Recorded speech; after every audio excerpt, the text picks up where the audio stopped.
A mind running on empty does not always look broken from the outside. Sometimes it still answers messages. It still smiles when people are watching. It still finishes tasks, keeps promises, carries responsibilities, and tells everyone, "I'm fine." But when the night comes, when the room becomes quiet, when the body finally lies down and there is nothing left to distract you, the truth begins to rise. The thoughts you pushed away return. The fears you ignored begin to speak. The tired places inside you ask for attention. And suddenly you realize the body may be lying still, but the mind is still running as if it is being chased. This is the hidden exhaustion many people never talk about. Not the kind that sleep alone can fix. Not the kind that goes away after closing your eyes for a few minutes. This is the deeper kind of tiredness. The tiredness that comes from thinking too much, holding too much, expecting too much, regretting too much, and trying to control things that were never fully in your hands. It is the weight of unfinished conversations, silent disappointments, old memories, future fears, and the quiet pressure to keep being strong even when something inside you is begging to rest. The Stoics understood this battle. They knew that the mind suffers most when it argues with life, when it fights what has already happened, when it fears what has not arrived, when it tries to carry the past, control the future, and still survive the present. They taught that peace begins when you stop obeying every thought that enters your mind, that strength is not always pushing forward. Sometimes strength is knowing when to become still. Sometimes wisdom is not finding another answer, but finally allowing the mind to stop demanding one. Tonight, this is what 4 hours of Stoic sleep is meant to do, not just to help you fall asleep, but to help you release the inner noise that has been draining you in silence. 4 hours to stop fighting the day. 4 hours to loosen the grip of fear. 4 hours to return your worries back to where they belong. 4 hours to remind your tired spirit that you do not have to solve your whole life before morning. And if your mind has been running on empty for too long, this may be the night it finally learns how to become quiet again. And maybe that is why this night matters, because before the mind can heal, it must first admit how tired it has become.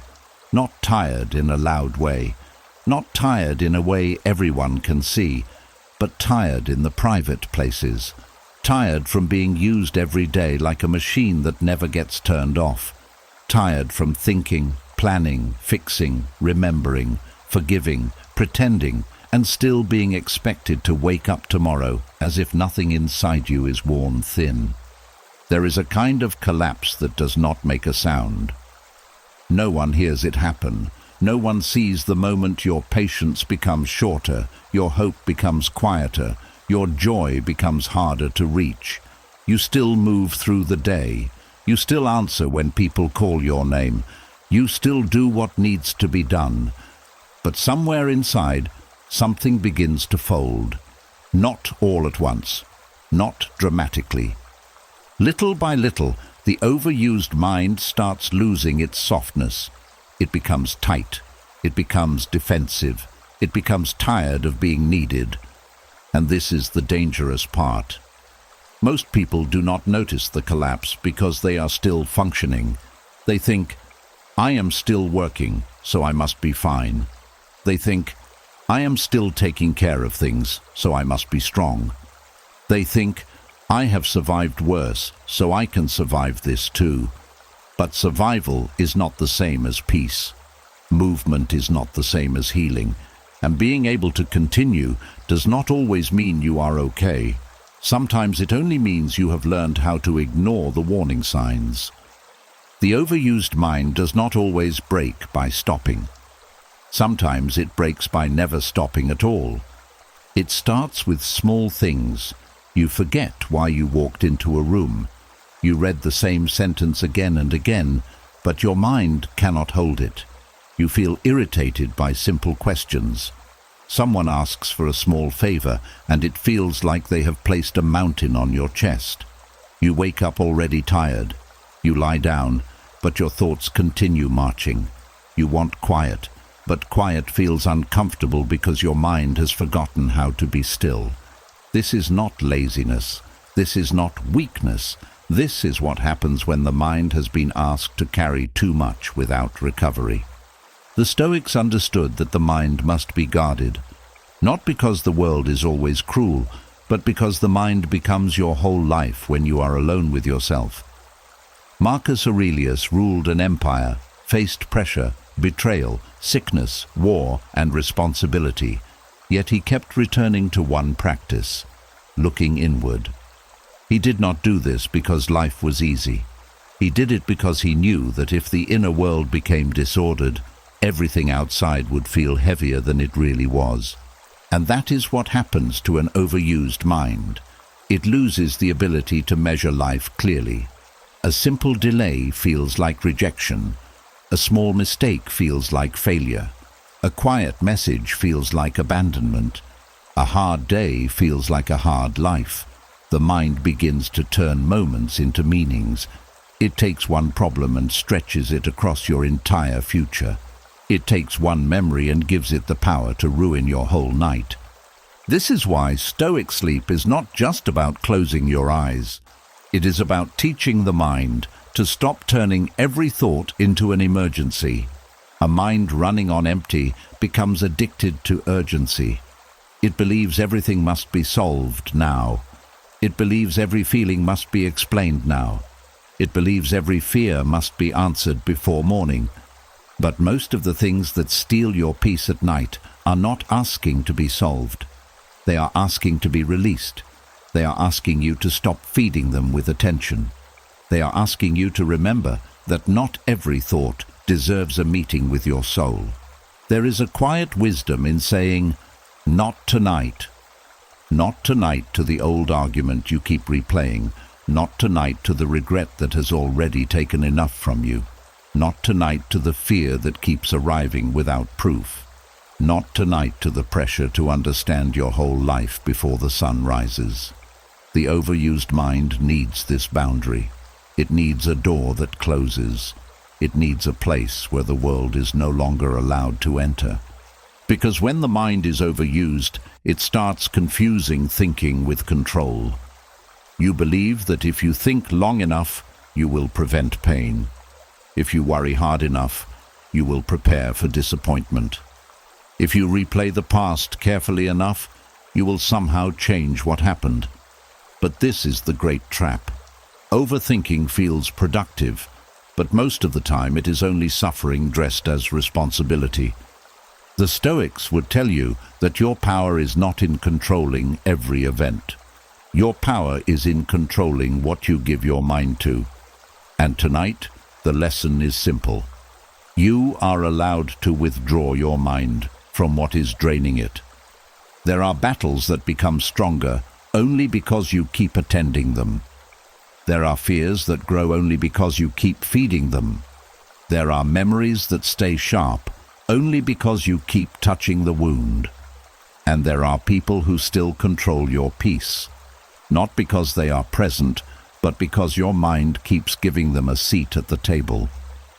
The silent collapse begins to heal the moment you stop making your mind available to everything. This is difficult because many people are proud of how much they can carry. They wear exhaustion like proof of loyalty. They call it love. They call it ambition. They call it discipline. But sometimes what we call discipline is really fear. Fear of disappointing people.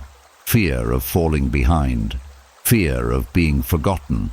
Fear of resting and discovering how empty we feel underneath all the noise. And maybe that is why true rest can feel uncomfortable at first. When you finally become still, the mind may not relax immediately. It may panic. It may bring up everything you are avoiding.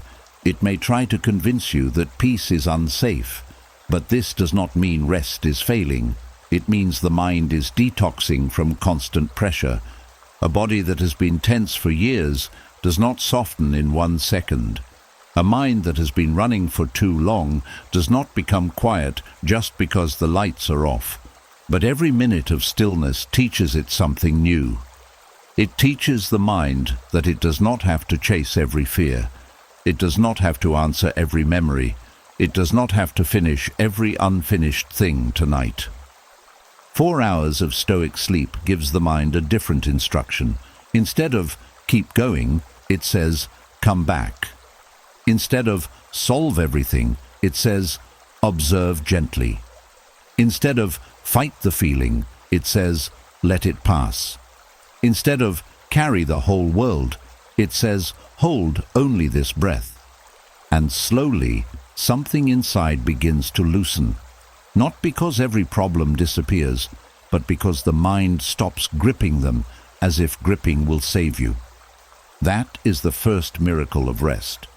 It does not always change your life immediately. It changes the state from which you look at your life. A tired mind sees everything through fog. It sees enemies where there are only delays. It sees endings where there are only pauses. It sees failure where there is only growth that has not finished yet. But a rested mind can separate what is real from what is only fear speaking loudly. It can say, "This hurts, but it is not the whole story." It can say, "This is difficult, but I do not have to become difficult inside." It can say, "I am tired, so I will not trust every thought that arrives tonight." That single sentence can save your peace. I am tired, so I will not trust every thought that arrives tonight. Because the mind running on empty is not always honest. It exaggerates, it rushes, it predicts disaster, it makes permanent judgments from temporary pain. It tells you that you are behind, unloved, forgotten, failing, broken, or too late. But exhaustion is a poor prophet. It does not see clearly. It only speaks from depletion. The Stoic path asks you to create space before belief, to let the thought arrive without kneeling before it, to let the feeling move through without turning it into your identity, to remember that you are not every storm that passes through your mind. And as these 4 hours begin, this is the first thing to release, the need to keep proving you are strong by staying mentally awake. You have carried enough for today. You have thought enough for today. You have fought enough invisible battles for today. The mind does not need another command. It needs mercy. It needs permission. It needs the quiet courage to stop performing strength and begin receiving stillness. Because sometimes the strongest thing you can do is not push harder. Sometimes the strongest thing you can do is lie down, breathe slowly, and let the part of you that has been silently collapsing finally remember that it is safe to rest. And once the mind begins to rest, another truth comes forward quietly.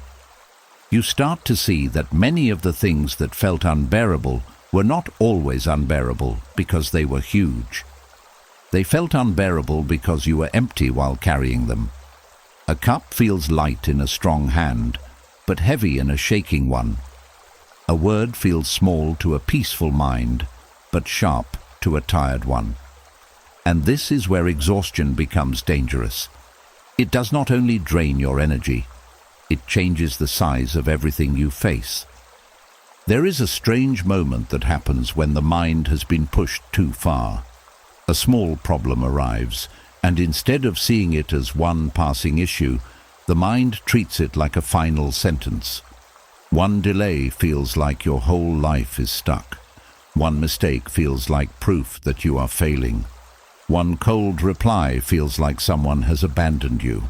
One bill, one argument, one unfinished task, one bad memory, one quiet disappointment suddenly feels as if it will never end. That is how exhaustion lies to you. It takes temporary things and makes them look permanent. It takes a hard hour and makes it feel like a hard future. It takes one painful thought and paints your whole life with it. This is not because you are weak. It is because the tired mind loses distance. When you are rested, you can stand back from a problem and say, "This is difficult, but it is only one part of my life." But when you are drained, you stand too close to the pain. You cannot see the edges of it. You cannot see where it begins and where it ends. It fills your whole inner screen. It becomes the room you are trapped inside.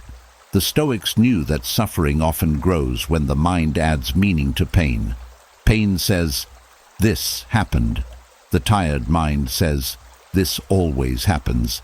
Pain says, "This person disappointed me." The tired mind says, "No one cares." Pain says, "Today was hard." The tired mind says, "My life is hard." Do you see the difference? One is an event, the other is a story. And exhaustion is very good at turning events into stories that hurt you. That is why a tired person can break down over something small. People may say, "Why are you so upset?" It is not a big deal, but they do not understand. It is not just that one thing. It is that one thing landing on top of many hidden things.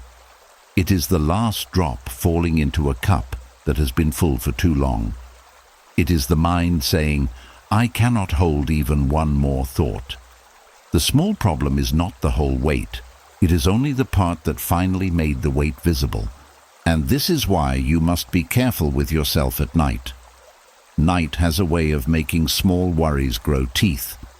When the world is quiet, your mind starts searching for danger. It reviews conversations. It checks old wounds. It predicts problems. It opens doors you were too busy to open during the day. And if you are already exhausted, your thoughts will not arrive gently. They will arrive like warnings. They will sound urgent. They will feel true simply because they feel strong. But not every strong feeling is truth. Sometimes it is only fatigue speaking loudly. Sometimes it is only your nervous system asking for safety. Sometimes it is only your body saying, "I have carried enough, but I do not know how to stop." The Stoic path teaches you not to trust every first reaction, not because your feelings are useless, but because feelings need space before they become wisdom. A feeling that arrives in exhaustion is like a message written in the dark. You may need to read it again in the morning before you believe it. You may need to let sleep soften it first. You may need to ask, "Is this really my life speaking, or is this my tiredness trying to explain pain?" This one question can protect your peace. Because exhaustion makes the mind impatient. It wants final answers too quickly. It says, "This will never change." It says, "I will always feel this way." It says, "There is no point trying." But look carefully. Exhaustion speaks in permanent words. Always, never, nothing, everyone, no one. These words are warning signs. They show you that the mind is no longer seeing clearly. It is not observing life. It is collapsing life into one dark conclusion. A rested mind can hold complexity. It can say, "This person hurt me, but not everyone is the same." It can say, "I made a mistake, but I am still learning." It can say, "Today was heavy, but tomorrow has not spoken yet." But an exhausted mind cannot hold that much truth at once. It wants one simple answer, even if the answer wounds you. It would rather believe a painful story than sit with uncertainty. And this is where many people quietly punish themselves. They make life decisions from a tired state. They end relationships in their mind before having a real conversation. They judge their whole future after one bad day. They decide they are not good enough after one failure.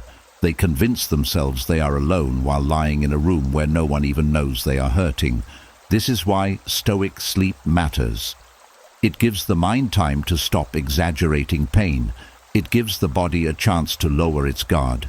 It gives your thoughts space to lose their sharpness. It reminds you that you do not have to believe the version of life that appears when you are empty. 4 hours of Stoic sleep does not promise that every problem will disappear. That would not be honest. The Stoics were not teaching escape. They were teaching clear sight.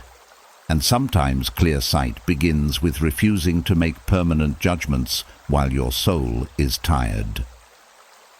There is wisdom in delaying despair. There is strength in saying, I will not decide the meaning of my life tonight. There is power in placing a problem down, not because it is solved, but because your mind is not in the right condition to carry it well. Many people think rest is something you earn after fixing everything, but that is backwards. Sometimes rest is what allows you to see what truly needs fixing. A tired mind fixes the wrong things. It apologizes when it should create boundaries. It chases people when it should return to itself. It over-explains when silence would protect dignity. It tries to control outcomes when the real work is accepting what is not in its hands. This is the quiet damage of exhaustion. It makes you respond from fear instead of wisdom. It makes you reach for control when what you really need is calm. It makes you treat discomfort as danger, uncertainty as failure, and waiting as rejection. It takes life's small cracks and tells you the whole house is falling. But a Stoic mind learns to pause before believing that. It says, "Let me rest before I conclude." It says, "Let me breathe before I react." It says, "Let me return to what is mine to control." And what is yours to control tonight? Not every person's opinion, not yesterday's mistake, not tomorrow's result, not the speed of healing, not the exact shape of the future. What is yours is the next breath, the loosened jaw, the unclenched hand, the decision not to turn one hard moment into a life sentence. This is not small, this is inner discipline, because when you are exhausted, hope may not feel emotional. It may not feel bright. It may not feel like confidence. Sometimes hope is simply refusing to trust the darkness completely. Sometimes hope is saying, "I cannot see clearly right now, so I will not destroy myself with conclusions." Sometimes hope is letting sleep stand between you and the story your pain is trying to write. And as these 4 hours continue, let this lesson sink deeper. The problem may be real, but the permanence may be false. The pain may be present, but the prophecy may be exhaustion. The fear may be loud, but loud does not mean wise. You do not have to solve every small problem tonight. You do not have to measure your whole future by the weight of this hour. You do not have to treat a tired thought like a final truth. Let the night take some of the pressure off your mind. Let stillness create space around what feels too close. Let sleep remind you that what feels endless in exhaustion can look different when your spirit has been given even a little mercy. Because sometimes the problem is not that life has become impossible. Sometimes the mind is simply too tired to see that this moment is not the whole story.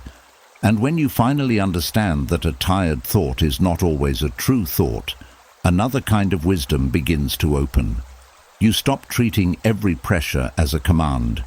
You stop believing that every demand deserves your strength. You stop confusing endurance with self-respect. Because the truth is this: many people do not break because life gives them one big storm. They break because they ignore 1,000 small signals that were asking them to stop. There is a moment before breaking that most people overlook. It does not always arrive with tears. It does not always arrive with panic. Sometimes it arrives as silence. You stop caring about things you used to care about. You feel far away from your own life. You answer people with short words because you have no energy to explain. You sit in one place longer than usual, not because you are peaceful, but because something inside you is too tired to move. You laugh, but it does not reach deep. You listen, but nothing enters. You keep going, but you are no longer fully there. This is where the Stoic art of stopping becomes sacred. Stopping is not quitting. Stopping is not weakness. Stopping is not losing discipline. Sometimes stopping is the highest form of discipline because it keeps you from destroying the very mind you need to live wisely. The world praises the person who keeps pushing no matter what. But the Stoics would ask a deeper question. Pushing toward what? If your effort is making you bitter, blind, restless, and disconnected from yourself, is it still strength? Or has it become fear wearing the clothes of ambition? Many people keep going because they are afraid of what stopping might reveal. If they stop working, they may feel the loneliness underneath. If they stop helping everyone, they may feel how unseen they have been. If they stop chasing the next goal, they may notice how empty the last one left them. If they stop being strong for everyone, they may have to admit that they also need care. So they keep moving. They stay busy enough to avoid the truth. They fill the day so the heart cannot speak. They call it productivity, but sometimes it is only escape with a schedule. Stoicism does not teach you to run from responsibility. It teaches you to meet responsibility with a clear mind, and a clear mind cannot grow in constant pressure. Even a blade becomes dull when used without pause. Even the strongest hand trembles when it never opens. Even the wisest person becomes foolish when exhaustion takes over judgment. This is why stopping before you break is not a luxury, it is protection. A person who never stops eventually starts making choices from survival mode. They become sharp when they mean to be honest. They become cold when they mean to protect themselves. They become distant when they are only overwhelmed. They start saying yes with resentment. They start saying no with anger. They start confusing peace with isolation because being around people feels like one more task. And perhaps the saddest part is this: they may begin to dislike the very life they once worked so hard to build. Not because the life is wrong, but because they are experiencing it from depletion. A tired parent may feel irritated by the child they love. A tired worker may hate the work that once gave them purpose. A tired friend may avoid the people who care about them. A tired dreamer may abandon a dream, not because the dream is dead, but because the mind has no fuel left to carry it. This is why you must be careful before judging your life while you are exhausted. You may not need a new life. You may need a true pause. The Stoics believed that self-command begins with knowing what is within your power, and one of the most overlooked powers you have is the power to step back before your inner world catches fire. You may not control how much others expect from you. You may not control how heavy the season has been. You may not control how many problems arrive at once, but you can learn to recognize when your soul is whispering, "Enough for now." That whisper matters. Do not wait until it becomes a scream. Do not wait until your body forces you to listen. Do not wait until your peace collapses so badly that rest no longer feels restful. Because before people break, there are signs. The body speaks first. The chest feels tight. The jaw stays clenched. Sleep becomes shallow. Food loses its taste. Simple noise feels too loud. Your patience becomes thin. Your thoughts start racing even when nothing is happening. You feel guilty for resting and resentful for working. You want help, but you do not want to explain why you need it. These are not random moods. They are messages. The body is not betraying you. It is reporting the truth. The mind is not failing you. It is asking for mercy. The Stoic does not ignore these signs in the name of toughness. The Stoic listens, not dramatically, not with self-pity, but with respect. Because wisdom is not only knowing how to endure pain, wisdom is knowing which pain is teaching you and which pain is slowly consuming you. There is a difference between growth and damage. Growth stretches you, but it does not erase you. Growth challenges you, but it does not make you lose your dignity. Growth asks for discipline, but it also gives you strength back. Damage, on the other hand, keeps taking. It makes you smaller. It makes your spirit heavy. It makes you forget the sound of your own inner peace. And if you do not stop, you may start calling damage your normal life. That is why tonight matters. 4 hours of Stoic sleep is not only about rest, it is about interruption. It interrupts the pattern of pushing past every limit. It interrupts the old belief that you must earn peace by suffering enough first. It interrupts the habit of being available to every worry, every memory, every pressure, every person, every fear. It places a quiet boundary around your inner world and says, "No further tonight." And that boundary may feel strange at first, because if you have spent years proving your worth through struggle, peace may feel undeserved. If you have been praised for being the strong one, rest may feel like betrayal. If people only notice you when you are useful, stillness may feel like disappearing. But listen closely. You were not born only to be useful. You were not placed in this life only to carry weight. You are not more valuable when you are exhausted. The Stoic art of stopping before you break begins with a brave admission. I am human, not a machine, not an endless source, not a wall that never cracks. Human, with limits, with needs, with a nervous system, with a heart that cannot be handled roughly forever, with a mind that needs silence the way lungs need air. And when you admit this without shame, something powerful happens. You stop seeing rest as a reward and begin seeing it as maintenance. You stop apologizing for needing quiet. You stop forcing yourself to answer messages when your spirit is drained. You stop making promises from guilt. You stop carrying conversations in your head that are not happening in real life. You stop spending tonight's peace on tomorrow's unknown battle. This is not selfish.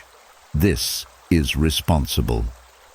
Because a person who does not stop before breaking eventually becomes unavailable in deeper ways.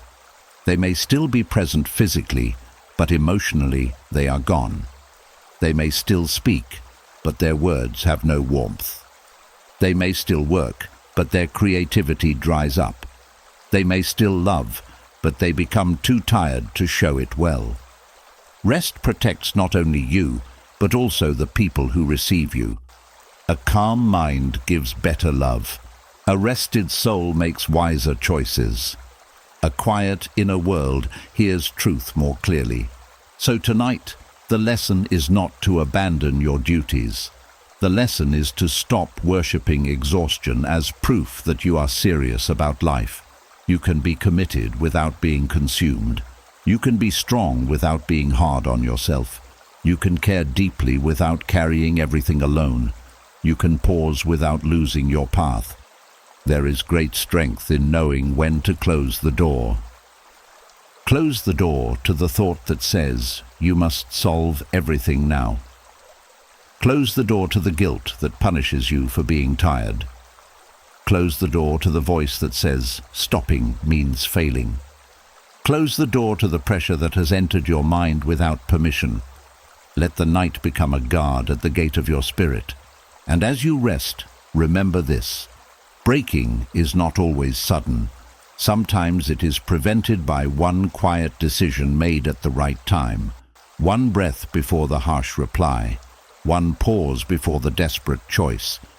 One night of sleep before the final conclusion. One honest moment where you say, I cannot carry this well until I have rested. That is not defeat. That is wisdom.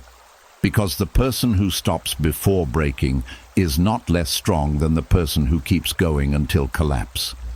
The person who stops before breaking has learned something rare. They have learned that life is not asking them to destroy themselves in order to prove they deserve to live it. So let these 4 hours teach your mind a new rhythm. Not rush, but return. Not force, but steadiness. Not collapse, but recovery. Not endless pressure, but quiet command. You do not have to reach the edge before you are allowed to step back. You do not have to fall apart before you are allowed to rest. You do not have to wait until your body speaks in pain before you listen to the softer warnings. Tonight, stop before you break. Not because you are weak, but because you are finally becoming wise enough to protect the peace you still have. And after you learn to stop before you break, The next question becomes quiet but serious. What happens inside you when you finally stop? What does the mind do when it is no longer being dragged by pressure, fear, duty, and unfinished pain? At first it may not feel peaceful. It may feel strange, because a mind that has lived in noise for too long does not recognize silence as safety. It may treat quiet like a threat. It may start searching for something to worry about, something to fix, something to regret, something to fear. But this is exactly where the healing begins. Mental chaos does not always mean your life is falling apart. Sometimes it means your mind has been open to too many voices for too long. The voice of yesterday, the voice of tomorrow, the voice of people who expect too much, the voice of your own guilt, the voice of old failure, the voice of what should have happened, the voice of what might happen next. And without knowing it, you begin living in a room where every voice is speaking at the same time. No wonder you feel tired. No wonder sleep feels far away. No wonder peace feels like something meant for other people. 4 quiet hours interrupt this chaos, not by fighting it, but by removing its fuel. Because most mental chaos survives on attention. Every time you chase a thought, you feed it. Every time you argue with a fear, you strengthen it. Every time you replay a painful moment, you give it another chance to wound you. And every time you tell yourself, "I must figure this out now," you invite the mind into another battle it was never meant to fight at night. The Stoics understood something many people forget. The mind becomes calmer when it stops trying to control what is not present. The past is not present. The future is not present. Other people's hidden thoughts are not present. The only thing present is this breath, this body, this moment, this small space where you are no longer required to perform. That may sound simple, but it is powerful, because mental chaos depends on distance from the present. It pulls you backward into memory or forward into fear. It rarely lets you stay here. It tells you that rest is irresponsible. It tells you that if you stop thinking, something bad will happen. It tells you that worry is protection. But worry is not protection. Worry is only the mind trying to feel useful when it does not know what to do. And tonight, the mind must learn a new kind of usefulness. Not solving, not chasing, not predicting, not defending, but releasing. There is a reason the first quiet minutes can feel uncomfortable. When the day ends, all the thoughts you outran during daylight begin to catch up. The message you did not answer, the mistake you made, the person you miss, the decision you are avoiding, the fear you keep pushing aside. They gather at the doorway of your mind like visitors asking to enter. And if you are used to obeying every thought, you may open the door to all of them. But Stoic sleep teaches you to become the guard of that door. You do not have to fight the visitors. You do not have to insult them. You do not have to pretend they are not there. You simply do not have to invite them in for the night. You can say, "I see you, but not now." You can say, "This belongs to tomorrow." You can say, "This is outside my control tonight." You can say, "I will not let one thought turn this room into a battlefield." That is how quiet interrupts chaos. Not with force, but with authority. A chaotic mind believes every thought is urgent. A Stoic mind learns that most thoughts are only passing weather. They rise, they move, they change shape. They leave when you stop holding them. But when you are tired, you may mistake every cloud for a storm. You may think one fear means danger, one memory means weakness, one regret means failure, one emotion means truth. This is how the mind traps itself. It takes movement inside you and calls it reality. But you are not required to become every thought that visits you. You can observe it. You can name it. You can let it pass. This is one of the deepest gifts of 4 quiet hours. It gives the mind enough space to separate you from the noise inside you. At first, everything feels tangled. Fear feels like identity. Pain feels like destiny. Tiredness feels like truth. But slowly, as the body settles, you begin to notice something important. There is the thought, and then there is you watching the thought. There is the worry, and then there is you noticing the worry. There is the ache, and then there is you breathing beside it. That small distance is where freedom begins, because chaos loses power when you stop standing inside it. The Stoics practiced this inner distance. They did not believe peace came from controlling every outside event. They believed peace came from learning how to stand firm inside yourself while events moved around you. A person who has not trained the mind is pulled by every feeling, but a person who has practiced stillness can feel fear without becoming fear, can feel sadness without sinking into it, can feel pressure without surrendering their whole spirit to it. This is what the night is teaching you. 4 quiet hours are not empty hours, they are training hours. They train the mind to slow down before believing. They train the body to soften before reacting. They train the heart to stop reaching for every unfinished thing. They train the soul to understand that peace is not found by winning every inner argument. Peace begins when you stop attending arguments that do not deserve your life. Many people think chaos ends when every problem is solved, but that is not true. Some people solve one problem and immediately create another in their mind. Some people receive good news and still search for the hidden danger. Some people get what they prayed for and still cannot rest because the mind has been trained to expect trouble. So the real work is not only changing your situation.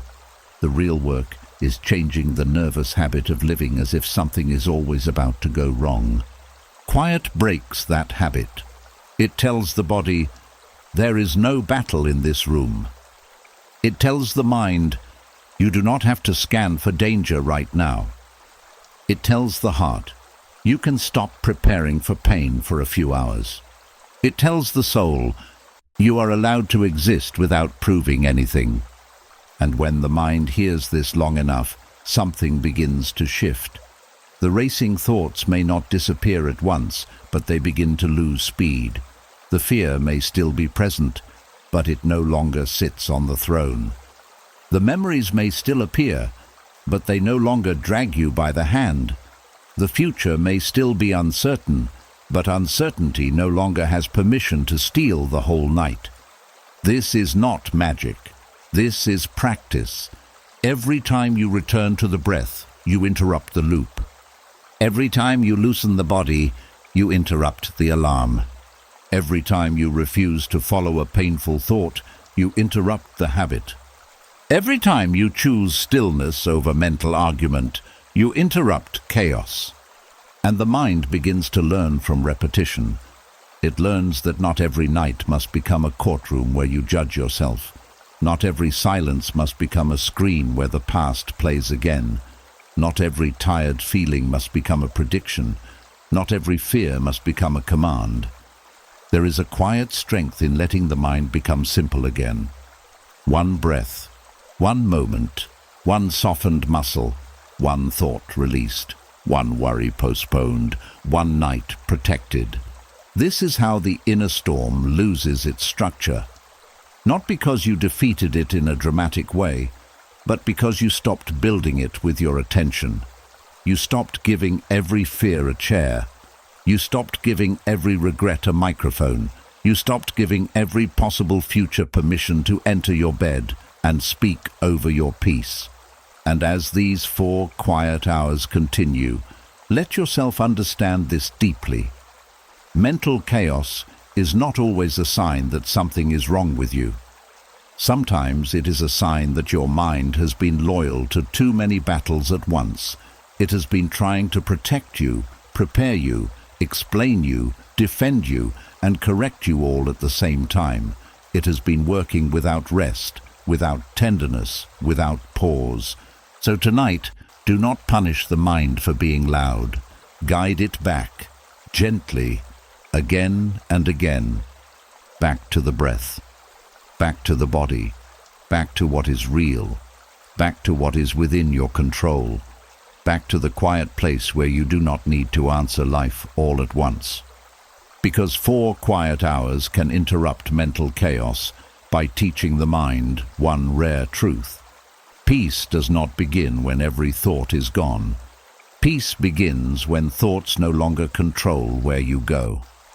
And once quiet has interrupted the chaos, the next doorway opens, because there is a difference between a body that sleeps and a soul that finally stops resisting. One can happen with closed eyes. The other happens when something deeper inside you loosens its grip. Many people sleep every night, but wake up still carrying the same heaviness. Their body was still, but their mind was bargaining, defending, regretting, fearing, and reaching for control in the dark. That is why sleep alone is not always rest. You can lie down and still be fighting. You can close your eyes and still be arguing with yesterday. You can breathe slowly and still be holding the future by the throat. You can spend hours in bed and still rise in the morning, feeling as if some invisible part of you never stopped working. This is the difference between sleep and inner surrender. Sleep is when the body powers down. Inner surrender is when the mind stops demanding that life explain itself before you are allowed to be at peace. And that is much harder, because most people do not lose sleep because they hate rest. They lose sleep because some part of them believes that if they stop thinking, they will lose control. They believe worry is responsibility. They believe replaying the past is wisdom. They believe planning every possible outcome is protection.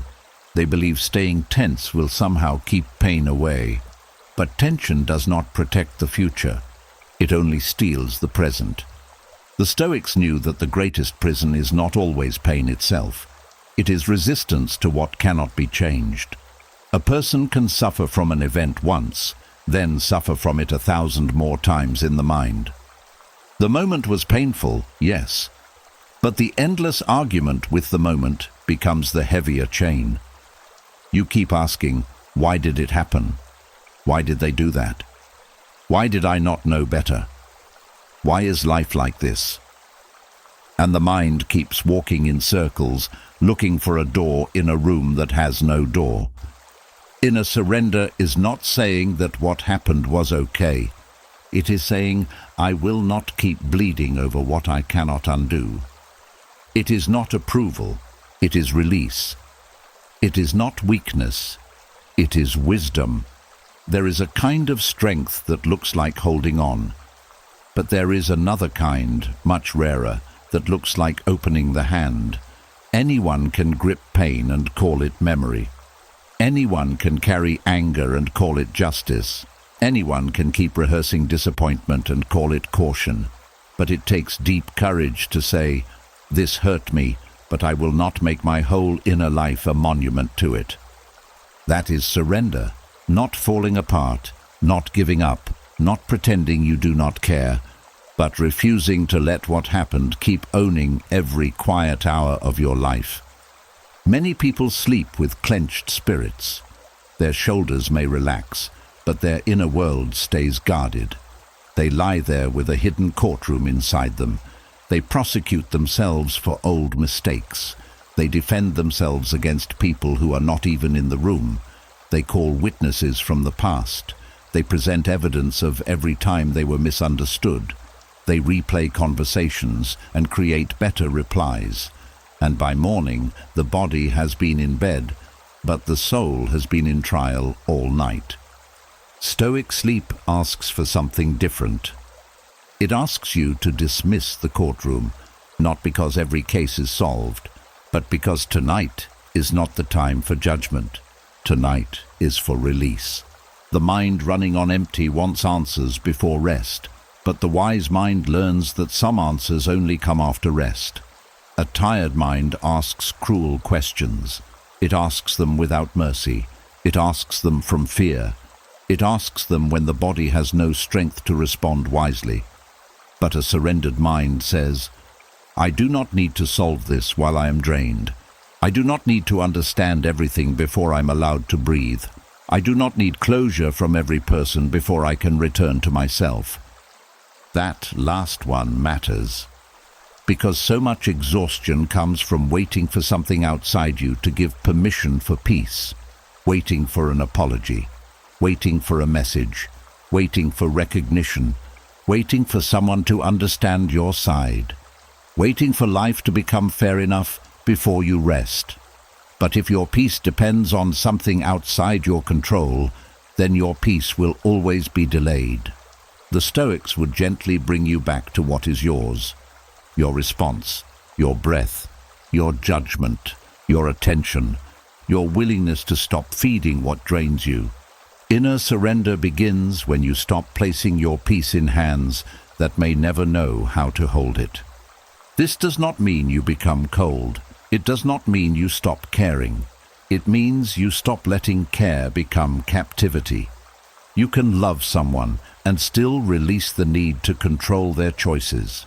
You can regret something and still release the need to punish yourself forever. You can have dreams and still release the terror of not knowing exactly how they will unfold. You can carry responsibility and still release the belief that you must carry it all tonight. Sleep without surrender is escape. Surrender before sleep is healing. Because when the mind surrenders, the body receives a different message. The chest softens, the breath deepens, the jaw loosens, the stomach stops bracing, the hands stop holding invisible weight. The mind may still have thoughts, but they no longer arrive like commands. They become clouds passing across a night sky, present but not powerful, seen but not obeyed. This is why 4 hours of Stoic sleep can feel different from ordinary sleep. It is not only the number of hours, it is the quality of what you stop carrying into those hours. A person can sleep 8 hours with resentment and wake up heavy. Another can enter 4 hours with acceptance and wake up clearer. The difference is not just time. The difference is whether the mind was allowed to put down its weapons. And maybe tonight, that is what you need most. Not a perfect life, not a final answer, not proof that everything will work out exactly as you want, but the ability to stop fighting life long enough to be restored by it. Inner surrender says, I have done what I can for today. It says, what is not mine to control can leave my hands for now. It says, the past is allowed to be past. It says, the future can arrive without being dragged into this bed. It says, I can rest before everything is fixed. That sentence may feel strange if you have spent years earning rest through exhaustion, but hear it slowly. You can rest before everything is fixed.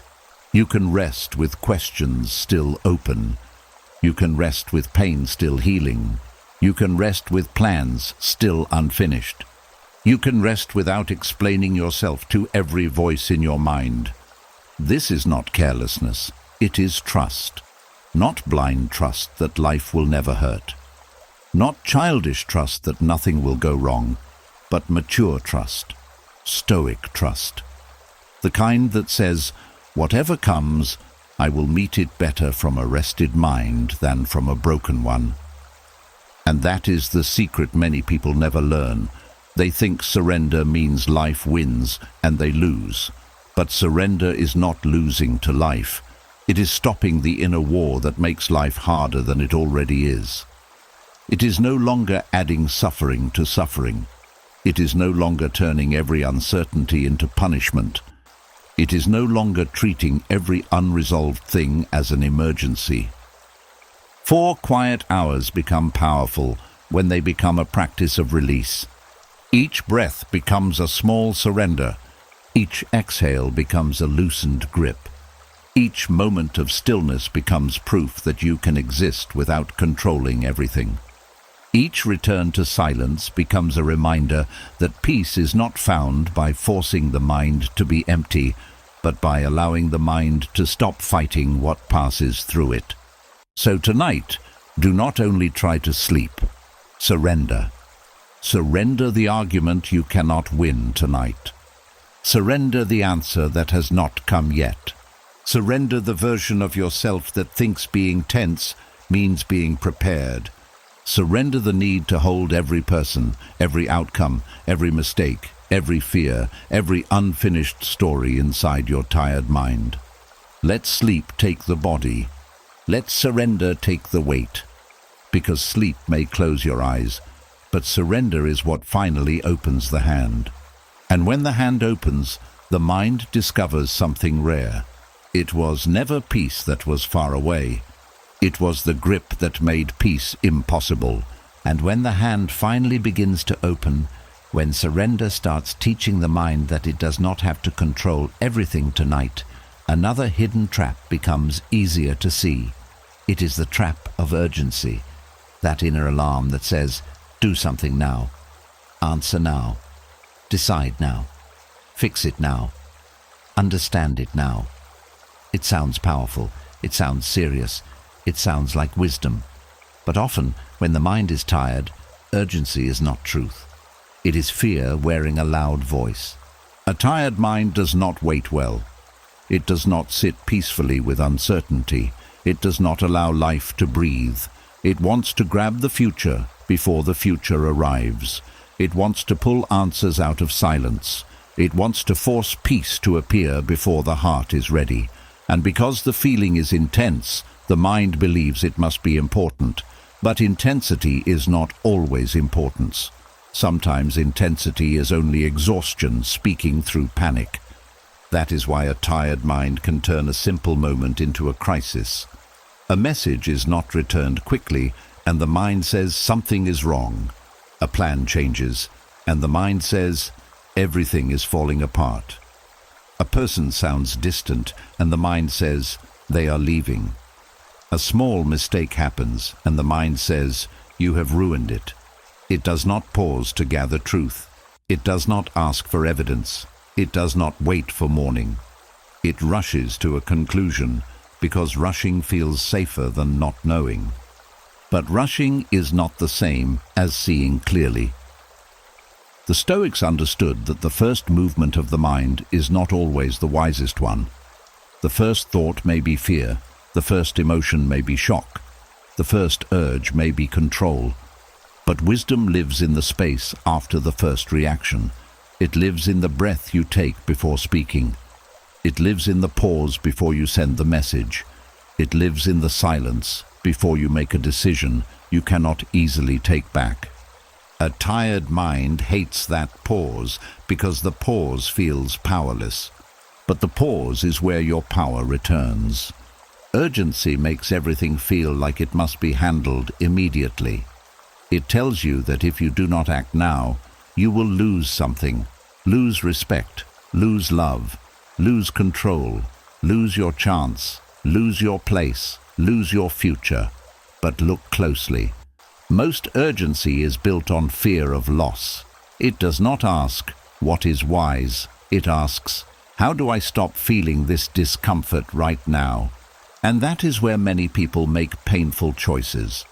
They do not choose from clarity. They choose from the need to end the feeling. They apologize when they did nothing wrong because silence feels unbearable. They over-explain because being misunderstood feels dangerous. They accept less than they deserve because waiting feels frightening. They quit too soon because discomfort feels like a sign. They chase someone because distance feels like death to the tired heart. They say harsh words because holding pain quietly feels impossible. Then later, when the body has rested and the storm has passed, they wonder, why did I do that? The answer is simple. The tired mind mistook urgency for truth. It believed the loudest voice was the honest voice. It believed the fastest answer was the right answer. It believed relief was the same as wisdom. But relief can be a dangerous guide when you are drained. Relief only wants the pressure to stop. Wisdom wants your life to remain whole after the pressure has passed. Relief may tell you to react. Wisdom may tell you to wait. Relief may tell you to prove yourself. Wisdom may tell you that your dignity does not need a courtroom tonight. Relief may tell you to force a door open. Wisdom may tell you that locked doors also protect you from rooms you are not meant to enter. This is why Stoic sleep becomes a quiet rebellion against false urgency. It teaches the mind that not every alarm needs obedience. Not every thought deserves action. Not every emotion needs a decision attached to it. Some things can wait. Some messages can wait. Some conclusions can wait. Some fears will lose half their size when the nervous system is no longer tired. There is a rare strength in saying, "I will not act from this state." That sentence can save relationships. It can save opportunities. It can save dignity. It can save you from turning a passing mood into a permanent consequence. Because when you are exhausted, your mind does not always want what is best for you. It wants what feels quickest. It wants an exit. It wants a final answer so it can stop spinning. But life is not always healed by speed. Many things are healed by steadiness. The Stoics would remind you to return to what is within your control. You cannot control how quickly someone replies. You cannot control how every plan unfolds. You cannot control every misunderstanding. You cannot control whether tomorrow brings comfort or challenge. But you can control whether you turn tonight's tiredness into tomorrow's regret. You can control whether you answer the alarm or observe it. You can control whether you give fear the authority to lead. And fear is a poor leader. Fear will hurry you into places wisdom would have avoided. Fear will make you speak when silence would have protected you. Fear will make you hold what should be released. Fear will make you release what simply needed patience. This is why the mind needs rest before truth can be heard properly. Truth is usually calm. Even when it is serious, it does not always scream. It does not bully. It does not rush you into panic. Truth may be firm, but it is steady. It gives you room to breathe. It allows your dignity to remain intact. Urgency, on the other hand, often comes with pressure, heat, tightness, and fear. It makes the body feel trapped. It makes the chest tighten. It makes the hands restless. It makes the mind believe delay is danger. But delay is not always danger. Sometimes delay is protection. Sometimes waiting is wisdom gathering strength. Sometimes silence is not rejection, but space. Sometimes uncertainty is not punishment, but life still unfolding. A tired mind forgets this. It wants every open loop closed. It wants every question answered. It wants every discomfort explained. But no human being can live with peace if every unknown becomes an emergency. Life will always contain unknowns. People will always be unclear sometimes. Plans will always shift. The future will always arrive one day at a time, no matter how hard the mind tries to drag it closer. So tonight, the practice is not to destroy urgency. The practice is to stop bowing to it. Let the urgent thought rise. Let it speak. Let it say, "You must fix this now." Then breathe and answer quietly, not from fear, not from exhaustion, not from this state. This is not avoidance. This is discipline. Avoidance runs from reality. Discipline waits until the mind is clear enough to meet reality well. There is a difference. You are not ignoring your life by resting. You are preparing to return to it without panic ruling your hands. 4 hours of Stoic sleep gives the mind a chance to separate a true signal from a tired alarm. A true signal remains clear after rest. A tired alarm often fades. A true responsibility will still be there in the morning, but you will meet it with better strength. A false fear may dissolve once the body stops bracing. A painful thought may lose authority once your nervous system understands that the room is safe. That is why you do not need to solve everything tonight. You need to stop treating urgency as proof. You need to stop believing that, because a thought feels loud, it must be wise. You need to stop letting exhaustion hold the pen that writes your decisions. Let the night slow you down. Let stillness remove the panic from the problem. Let the breath create a small space between what you feel and what you choose. Let sleep remind you that not every door must be opened in the dark, because the mind running on empty will always ask for speed, but the soul returning to wisdom asks for stillness.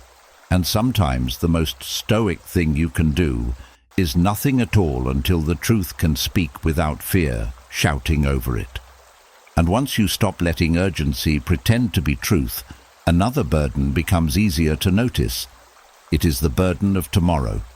Not the real tomorrow, because tomorrow has not arrived yet, but the imagined one, the one your mind builds in the dark, the one filled with problems that may never happen, conversations that may never come, failures that have not touched you, and battles that are still only shadows. This is one of the quietest ways a person becomes tired. They do not only live one day, they live today, tomorrow, next week, next year, and every possible disappointment all at once.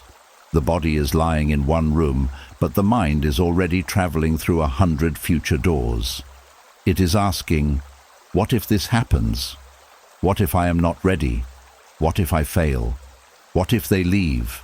What if things never get better? And before anything has actually happened, the body begins to feel the pain of it. The heart tightens, the stomach turns, the breath becomes shallow, the mind begins paying interest on trouble it has not even borrowed yet. That is the hidden cost of carrying tomorrow before it comes. You lose the strength meant for today. You spend peace before you receive the problem. You suffer twice, sometimes for things that never arrive.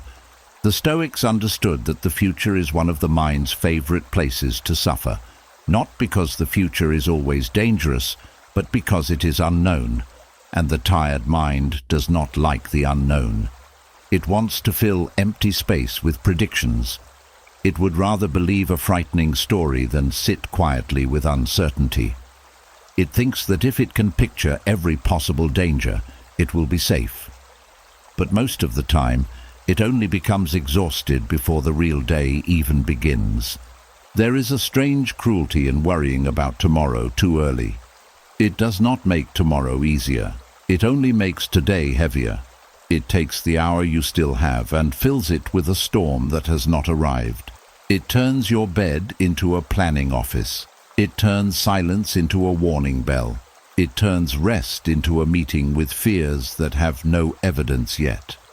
And slowly, the mind begins to confuse preparation with punishment. Preparation is wise. It looks at what can be done and does it calmly. Punishment is different. Punishment keeps replaying danger after the useful action is finished. Preparation says, here is what I can do. Punishment says, keep worrying because maybe worry will protect you. Preparation has an end. Punishment never does. Many people do not know the difference. They think they are being responsible when they lie awake carrying tomorrow. They think worry proves they care.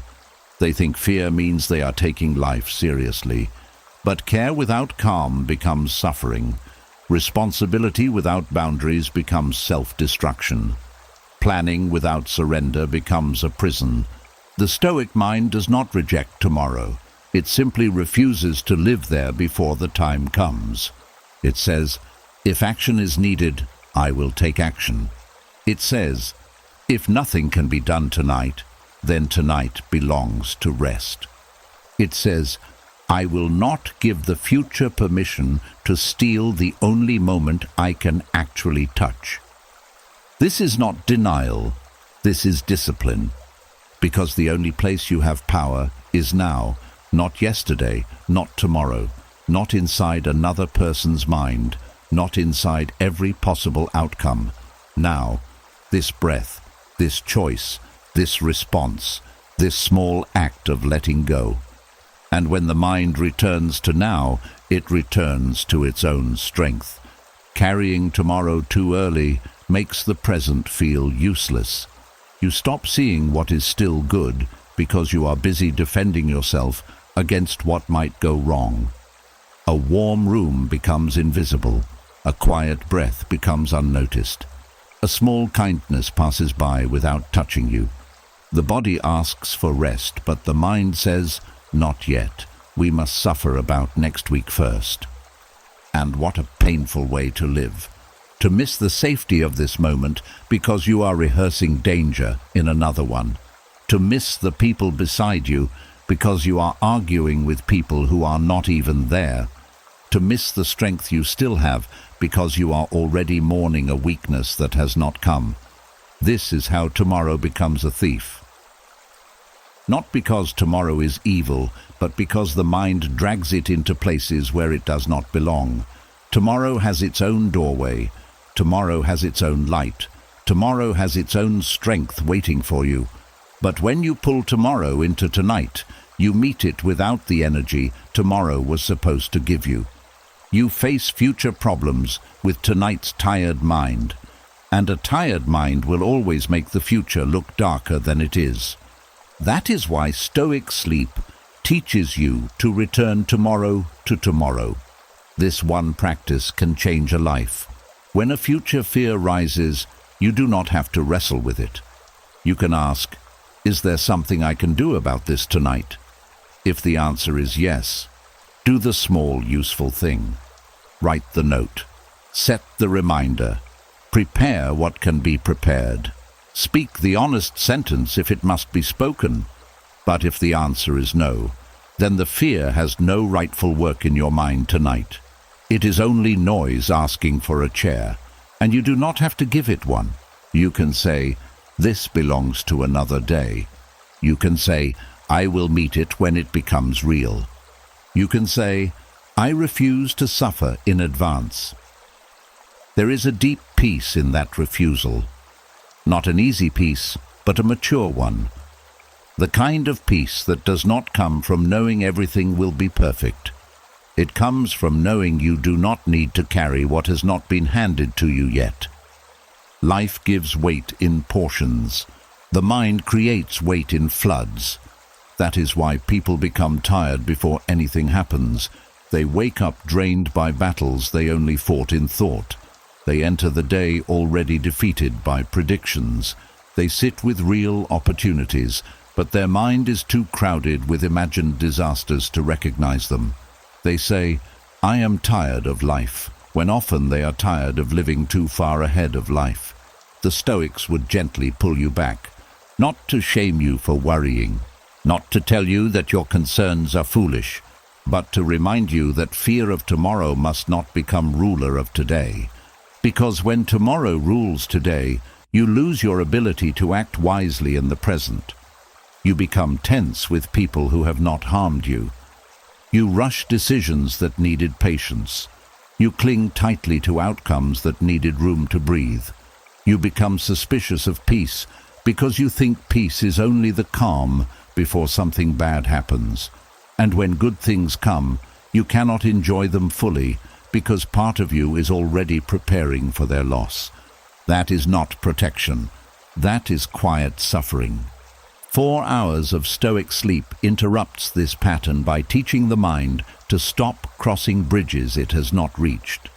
It lets the body come back to the bed. It lets the breath come back to the chest. It lets the soul come back from futures that are not ready to be lived. It reminds you that tomorrow is not asking to be carried tonight. It is only asking you to arrive with enough strength to meet it. And strength is not built by worrying all night. Strength is built by knowing when to rest. So tonight, let tomorrow wait outside the door. Not forever, just for now. Let tomorrow keep its own problems, its own answers, its own lessons, its own grace. You do not need to drag all of it into this hour. You do not need to rehearse every loss before it happens. You do not need to prepare for pain by becoming painful to yourself. Place one hand over the heart if you need to. Feel that it is still beating now. Not tomorrow, now. Feel the breath entering now. Not next week, now.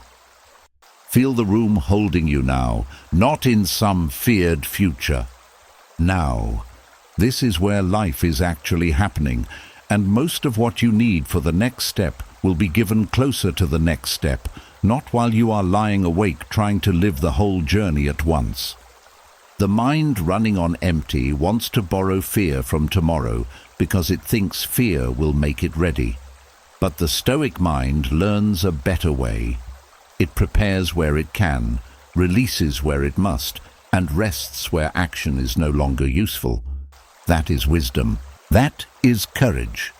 That is how the future loses its power to drain you before it arrives. Because tomorrow may come with work, yes. It may come with decisions. It may come with discomfort. It may come with things you did not expect. But you do not have to meet it tonight. Tonight, your task is smaller and deeper. Return to yourself. Return to the breath. Return to the present. Return tomorrow to tomorrow. And let these 4 quiet hours remind your tired mind that life is heavy enough one day at a time. You do not have to carry the next day before it comes. And once tomorrow has been returned to tomorrow, the mind meets an even deeper lesson. Because most of the weight you carry is not only from what happened or what might happen, but from the quiet belief that you must control more than any human being was meant to control. The tired mind wants a guarantee. It wants people to behave correctly. It wants plans to unfold smoothly. It wants pain to explain itself. It wants the future to become harmless before it agrees to rest. But life has never offered that kind of agreement. And this is where so much suffering begins. Not with the problem itself, but with the grip around the problem. A person can survive many things when the mind is steady. But when the mind insists that everything must bend to its wishes before peace is allowed, even small uncertainty becomes torture. You are no longer only facing life. You are fighting life. You are arguing with what has already happened. You are wrestling with what has not happened yet. You are trying to enter other people's hearts, control their reactions, manage their opinions, predict their choices, and stop every possible disappointment before it reaches you. No mind can carry that and remain gentle. No heart can live that way and stay soft. No body can stay tense for that long without asking for mercy. Stoic rest teaches the mind to release control by showing it what control is really costing. At first, control feels safe. It feels like responsibility. It feels like maturity. It says, if I think about this long enough, I will prevent pain. It says, if I stay alert, nothing will catch me unprepared. It says, if I hold tightly, I will not lose what matters. But slowly, the grip becomes the prison. The very thing you thought was protecting you begins to exhaust you. You start watching life instead of living it. You start scanning people's tone instead of hearing their words. You start preparing for loss instead of receiving love. You start checking every silence for danger. You start treating peace like something suspicious. And without knowing it, you become a guard standing outside a door that was never locked. The Stoics did not teach people to become careless. They taught people to become clear. There is a difference between caring and controlling. Caring says, I will do what is mine to do. Controlling says, I must force the outcome to obey me. Caring brings presence. Controlling brings panic. Caring has dignity. Controlling has fear beneath it. Caring works with reality. Controlling fights reality and then wonders why the soul feels tired.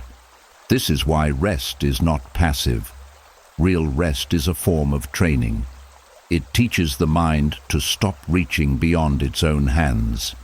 It teaches the heart that not everything precious can be protected by tension. It teaches the body that safety does not always come from being alert. Sometimes safety comes from letting the nervous system understand that this moment is not asking for war. And that lesson can feel strange, Because if you have lived long enough under pressure, control may feel like your identity. You may not even know who you are when you are not planning, checking, fixing, proving, or preparing. Silence may feel empty because the mind is used to filling every quiet space with tasks. Rest may feel wrong because you have trained yourself to believe that stillness means something is being neglected. But not every pause is neglect. Some pauses are obedience to wisdom. The mind running on empty needs to hear this clearly. You are not responsible for everything you can think about. That sentence can set something free inside you. You may think about someone's opinion, but you do not control it. You may think about tomorrow's result, but you do not control it. You may think about the past, but you cannot rewrite it. You may think about whether people understand you, value you, choose you, or return to you, but their inner world is not yours to command. Your mind can visit many places, but your power does not live in all those places. Your power lives in your response, your next breath, your honest action, your discipline to release what is not yours. And this is where Stoic rest becomes a quiet teacher. It does not shout, it does not force. It simply places you in the present long enough for the false weight to become visible.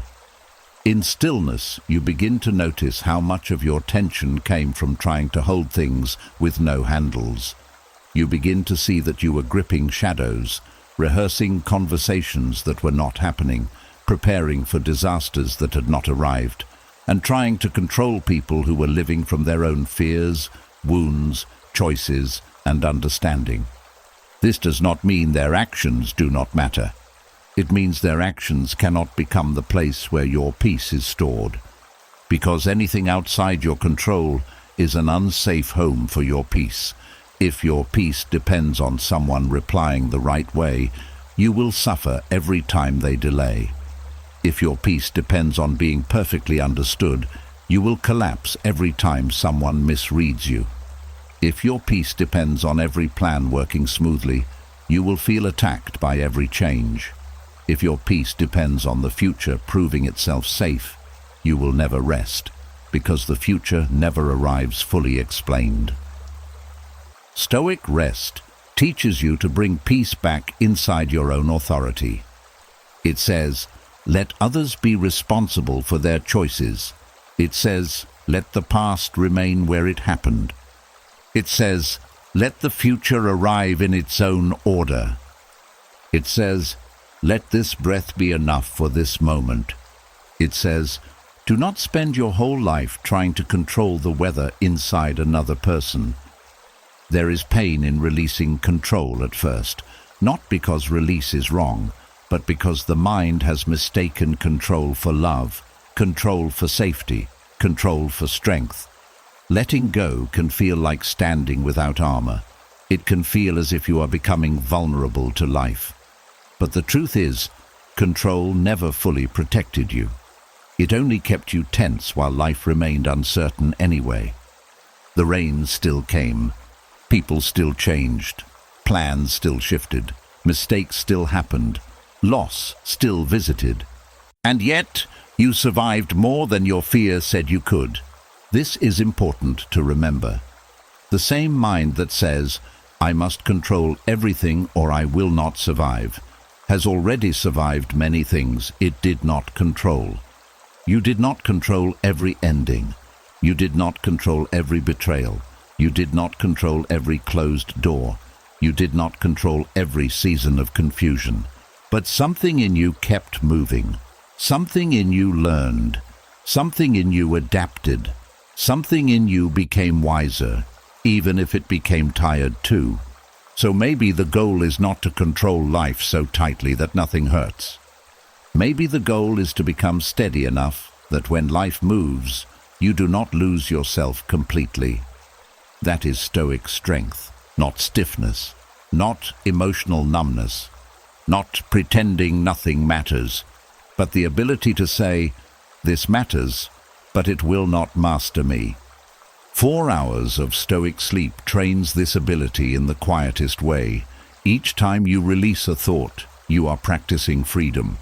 Each time you notice a worry and return to the breath, you are teaching the mind that attention is a choice. Each time you stop chasing an answer, you are proving that uncertainty can exist without ruling you. Each time you let the body soften, you remind the soul that life does not need your constant grip to continue. And slowly, control loses its throne. You still care, but you do not cling as tightly. You still prepare, but you do not punish yourself with fear. You still love, but you do not try to possess. You still hope, but you do not demand that life obey your timeline. You still act, but you no longer confuse action with forcing. This is the beautiful balance the Stoics wanted you to find. Do what is yours, release what is not. Give effort without giving away your sanity. Hold values, not outcomes. Hold discipline, not fear. Hold presence, not pressure. Hold wisdom, not the impossible burden of controlling every unknown. Tonight, let the mind practice opening. Let it open around the person you cannot change. Let it open around the future you cannot see. Let it open around the past you cannot edit.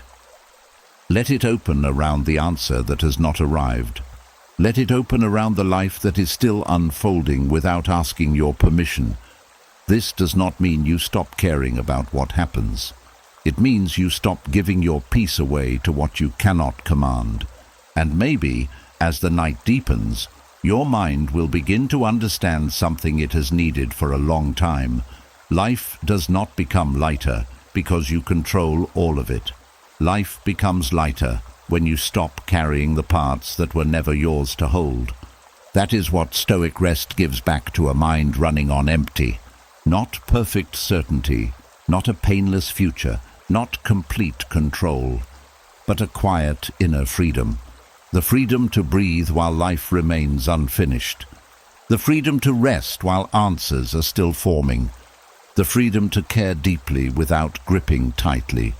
The freedom to meet tomorrow without dragging it into tonight. Because peace is not found in controlling everything. Peace begins when the mind finally trusts itself enough to release what it was never meant to carry. And when the mind begins to release what it was never meant to control, something deeper inside the body starts to listen. Not the thinking mind, not the part of you that explains, plans, and argues. Something older than words, something beneath the skin, the part that has been bracing for too long, the part that tightens before bad news arrives, the part that holds its breath when life feels uncertain, the part that has been fighting life even when you are too tired to notice. There comes a quiet moment when the nervous system finally stops preparing for war. It may not feel dramatic. There may be no sudden wave of peace, no bright sign, no perfect silence. It may begin as something very small, a slower breath, a softer jaw, a chest that no longer feels locked, a hand that stops gripping the blanket, a stomach that releases the invisible knot it has carried all day. And for the first time in many hours, maybe many years, the body begins to understand that it does not have to defend itself against this moment. That is a rare kind of healing, because many people are not only tired in their thoughts, they are tired in their nervous system. They live with the body always half ready for something to go wrong. Even when the room is quiet, the body stays alert. Even when no one is shouting, the body waits for tension. Even when life is calm, the body does not fully believe it. It has learned to expect pressure, disappointment, interruption, demand, criticism, loss, or danger. So it does not rest, it only pauses with one eye open. And that kind of living drains a person deeply. You can eat, sleep, work, smile, and still be carrying a body that does not feel safe inside its own life. You can have a peaceful evening and still feel uneasy. You can lie in bed with nothing happening and still feel as if something is coming. You can tell yourself, relax, but the body does not obey because the body does not believe words quickly. It believes patterns. It believes repeated signals. It believes what you practice. This is why Stoic rest matters.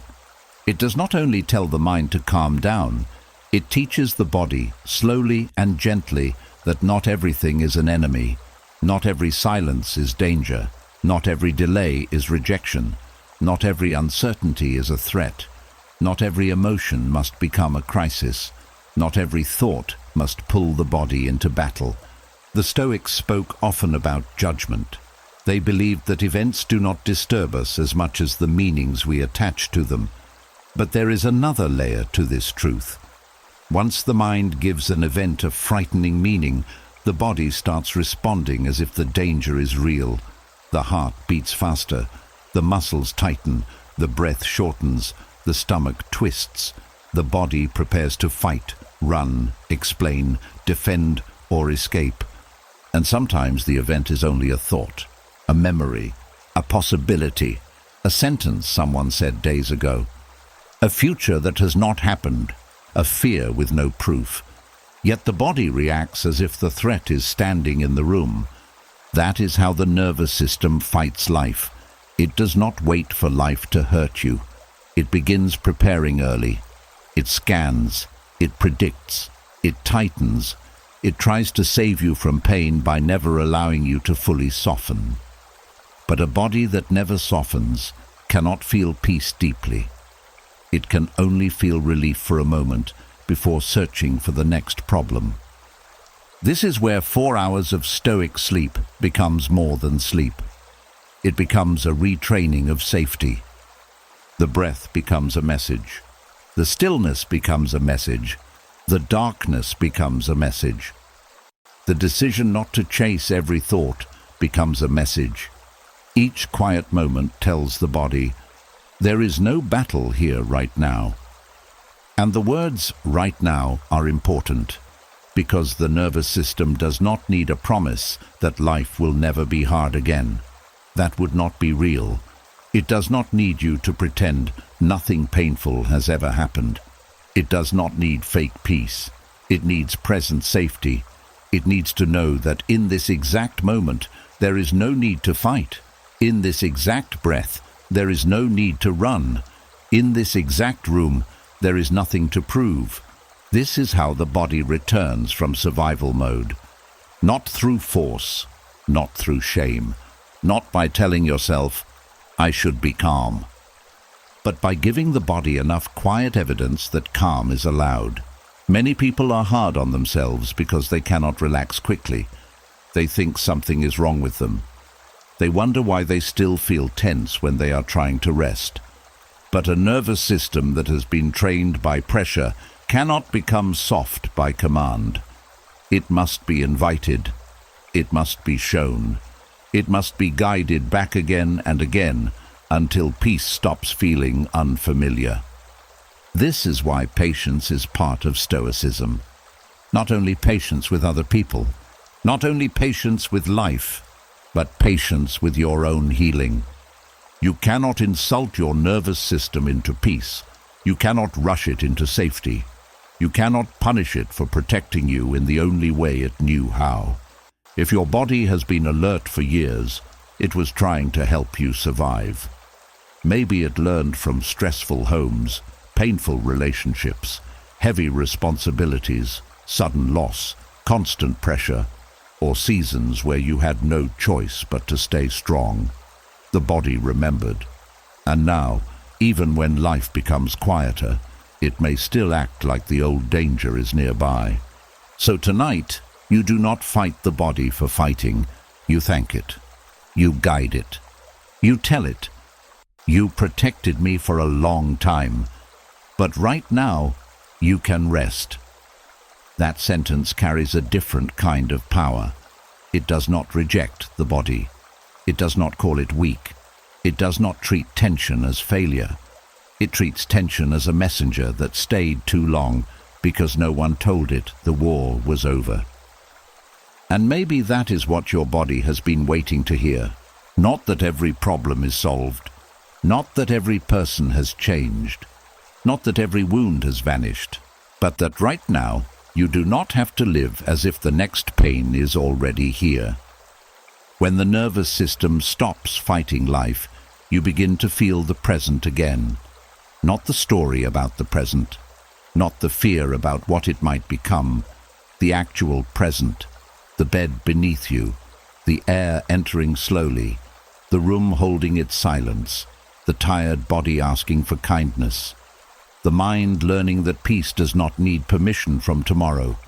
This is the moment where life becomes less like a threat and more like a place you can return to. A guarded person cannot receive life fully. They may receive love with suspicion. They may receive rest with guilt. They may receive quiet with anxiety. They may receive kindness while waiting for the hidden cost. They may receive success while preparing for it to disappear. But when the nervous system begins to soften, the heart becomes able to receive without flinching. That is a beautiful thing. To receive a peaceful night without questioning it. To receive silence without filling it. To receive breath without rushing it. To receive your own life without treating it as something you must constantly defend against. This does not mean you become careless. Stoic peace is not carelessness. It is clear alertness without inner panic. It is the ability to respond when life requires response, but not live in response before anything has happened. It is the wisdom of keeping your sword nearby without sleeping with the blade pressed against your own throat. The nervous system that stops fighting life does not become weak. It becomes available. Available for wisdom. Available for love. Available for sleep. Available for patience. Available for clear decisions. Available for quiet joy. Available for the simple things that exhaustion used to hide. And as these 4 hours continue, let your body learn what your mind has been hearing. You are not required to brace against this breath. You are not required to defend against this silence. You are not required to solve life with tight shoulders and a restless heart. You are not required to treat every unknown as an attack. Let the forehead soften. Let the tongue rest. Let the hands open. Let the breath fall lower. Let the body remember that it belongs to this moment, not to every past wound and every future fear. This is the moment the fight begins to end. Not because life has become perfect, but because your body no longer has to turn every moment into a battlefield. And when the nervous system stops fighting life, even briefly, the mind discovers a truth it could not hear while it was bracing. Peace is not something you chase by force. Peace is what rises when the body finally feels safe enough to stop resisting the life it is already inside. And after the nervous system stops fighting life, another quiet truth may rise from within you. Not a loud pain, not a clear sadness, not even a strong thought. Sometimes what appears is emptiness, a strange blankness, a feeling that something inside you has gone silent, not because you are peaceful, but because you have been carrying too much for too long. And this kind of emptiness can scare a person because it feels like absence. It feels like the heart has stepped back from life. But mental emptiness is not always weakness. Sometimes it is a warning. It is the mind's way of saying, I cannot keep processing everything at this speed. It is the soul's way of saying, I have been filled with too much noise, and now I have gone quiet to protect myself. It is not proof that you are broken. It is proof that something in you has been overused, under-rested, and asked to keep giving from a place that has not been restored. Many people misunderstand this state. They call themselves lazy. They call themselves unmotivated. They say, I do not know what is wrong with me. They wonder why they cannot feel excited, why simple tasks feel heavy, why conversations feel far away, why prayer feels dry, why goals that once mattered now feel distant. But often, the mind has not lost its value. It has lost its fuel. It has been running on pressure instead of peace, duty instead of desire, fear instead of clarity. And eventually, pressure stops working. You can force yourself for a season. You can push through tired mornings. You can silence your needs. You can smile when you are drained. You can answer everyone and ignore yourself. But the mind keeps records. The body keeps records. The inner life keeps records. And one day, instead of producing more energy, it produces blankness. That blankness is not the enemy. It is a signal. It is a red light on the dashboard of the soul. When a car runs low on fuel, you do not insult the car. You do not shame it for slowing down. You do not say, "Why are you so weak?" You understand that it needs what it has been missing. But when the human mind slows down, we often attack ourselves. We demand more. We compare ourselves to who we used to be. We punish ourselves for not feeling alive on command. And in doing so, we add another weight to a system already asking for relief. The Stoics would not tell you to ignore the warning. They would tell you to observe it clearly, to ask what the emptiness is revealing, to look at it without panic and without self-hatred. Because the mind that feels empty may be showing you where your life has become unbalanced. It may be showing you that you have been giving attention to things that drain you and neglecting what restores you. It may be showing you that you have confused constant motion with meaning. It may be showing you that your inner world needs care, not criticism. There is a difference between true peace and emotional numbness. Peace feels quiet but alive. Numbness feels quiet but distant. Peace gives you room to breathe. Numbness makes you feel far from yourself. Peace makes the present softer. Numbness makes the present feel unreachable. And if you are honest, you may know the difference. There are nights when silence feels healing. But there are also nights when silence feels like a wall inside you. You are not thinking deeply. You are not resting deeply. You are simply blank, not because nothing matters, but because too many things have mattered for too long without a place to land. This is why Stoic sleep does not try to fill the emptiness quickly. It does not rush to entertain the mind. It does not demand instant motivation. It does not say, "Get up and become inspired." Instead, it teaches you to sit beside the emptiness with respect, to let it speak in its own language, to understand that sometimes the mind becomes empty because it has no safe place to empty itself. The world keeps filling you. Messages, demands, noise, expectations, regrets, news, opinions, responsibilities, memories, fears, plans, people's needs, your own hidden grief, the pressure to become better, the pressure to not fall behind, the pressure to stay strong. But where do you pour it out? Where does the mind go to unload? Where does the heart go when it has been brave for too long? If there is no place, the system begins to shut down parts of itself, not to punish you, to preserve you. It says, "If I cannot find rest, I will create distance," and that distance may feel like emptiness. The Stoic way is to stop treating every inner warning as an identity. You are not the emptiness. You are the one noticing the emptiness. You are not the tiredness. You are the one being asked to respond wisely to the tiredness. You are not the blank feeling. You are the person whose mind is asking for gentleness before it can become clear again. This matters because many people make the mistake of turning a warning into a label. They say, "This is just who I am now." But no, a season of emptiness is not always a life sentence. A tired mind can feel hollow and still heal. A quiet heart can feel distant and still return. A person can lose contact with joy for a while and still find their way back to it, slowly, honestly, without forcing. But the return begins with listening. Not dramatic listening, not fearful listening, simple listening. What has been taking more than it gives? What have you been carrying without naming? What are you still doing only because guilt keeps pushing you? What part of your life feels loud but not meaningful? What part of you has been asking for rest, but you kept calling it inconvenience? These questions are not meant to make you anxious.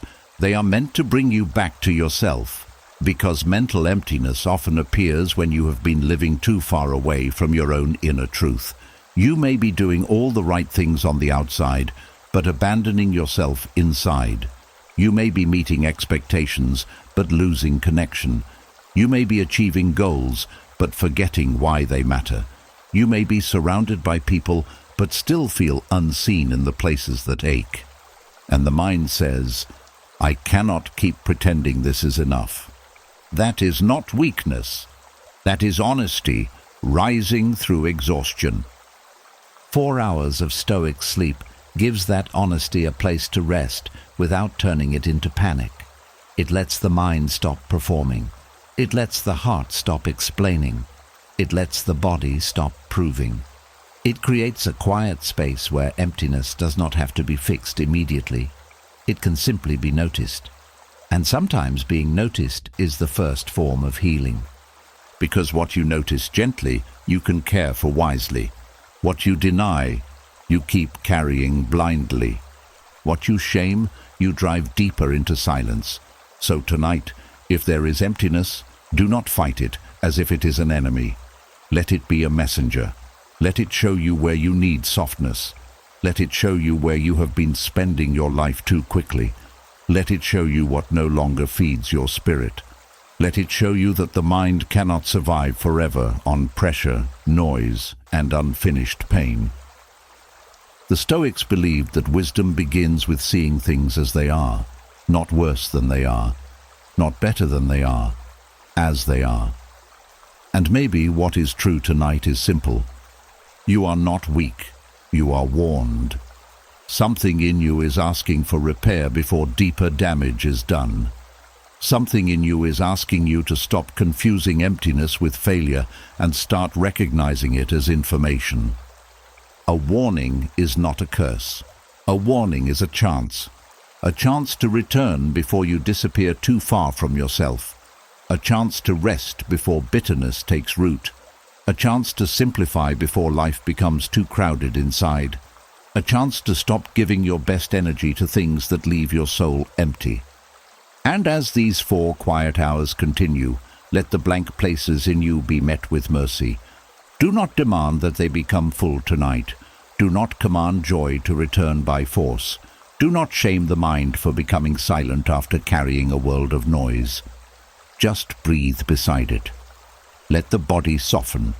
Let the mind know it no longer has to produce, solve, answer, explain, or perform. Sometimes the first sign of healing is not feeling full again. Sometimes the first sign of healing is finally admitting where you are empty. Because emptiness, when listened to, becomes a doorway. It shows you what must be released. It shows you what must be restored. It shows you what can no longer continue the same way. And when you stop calling that weakness, you begin to hear the wisdom hidden inside the warning. And when emptiness has been heard as a warning, the next act of wisdom is not to fill the mind with more noise. It is to let the day end completely, not halfway, not with your body in bed and your thoughts still at work, not with your eyes closed while your heart keeps attending old conversations, not with the lights off while your mind continues dragging the day behind it like a heavy chain. There is a discipline most people never learn. The discipline of ending, not quitting life, not abandoning responsibility, not pretending the day was perfect, but knowing how to say, "This day has done enough inside me. I will not carry it further than it was meant to go." That sounds simple, but it is not easy, because many people do not let days end. They let them repeat. They take a hard morning into the afternoon. They take the afternoon into the evening. They take the evening into bed. They take the bed into restless dreams. And when morning comes, they are not starting a new day. They are continuing an old one with a more tired body. This is why some people wake up already heavy. It is not always because of what today has done. It is because yesterday was never released. The mind has a strange way of keeping unfinished things alive. A word someone said, a mistake you made, a task you could not complete, a worry that followed you home, a disappointment you smiled through, a fear you refused to name. You may think the day is over because the clock has moved forward, but the mind does not follow the clock unless you teach it to. The mind will keep the day open as long as you keep returning to it. And this is where Stoic sleep becomes a practice of closure. The Stoics understood that each day is a small life. Morning is birth, evening is old age, night is release. If you treat every day like something that must remain open until everything is fixed, then peace will always be delayed, because no day ends with every question answered. No day ends with every person satisfied. No day ends with every plan complete. No day ends with every wound healed. If you wait for a perfect ending before you rest, you may never truly rest. So wisdom must choose an ending before perfection arrives. You must decide that the day is allowed to close even if some things remain unfinished. You must decide that your mind is not a storage room for every unresolved moment. You must decide that sleep is not a place where the day comes to continue its work. This is not laziness. This is inner order. A person without inner order carries everything into everything. Work enters rest. Fear enters love. Regret enters sleep. Other people's moods enter the body. Tomorrow's pressure enters tonight's silence. Nothing has a boundary. Nothing has a door. The mind becomes a house where every room is crowded. But a disciplined mind learns to separate. It says, "This belongs to work." It says, "This belongs to tomorrow." It says, "This belongs to a conversation I will have when I am calm." It says, "This belongs to the past, and I will not keep reopening it tonight." It says, "This belongs outside the bed." That is how the day ends completely. Not because everything becomes easy, but because everything is returned to its proper place.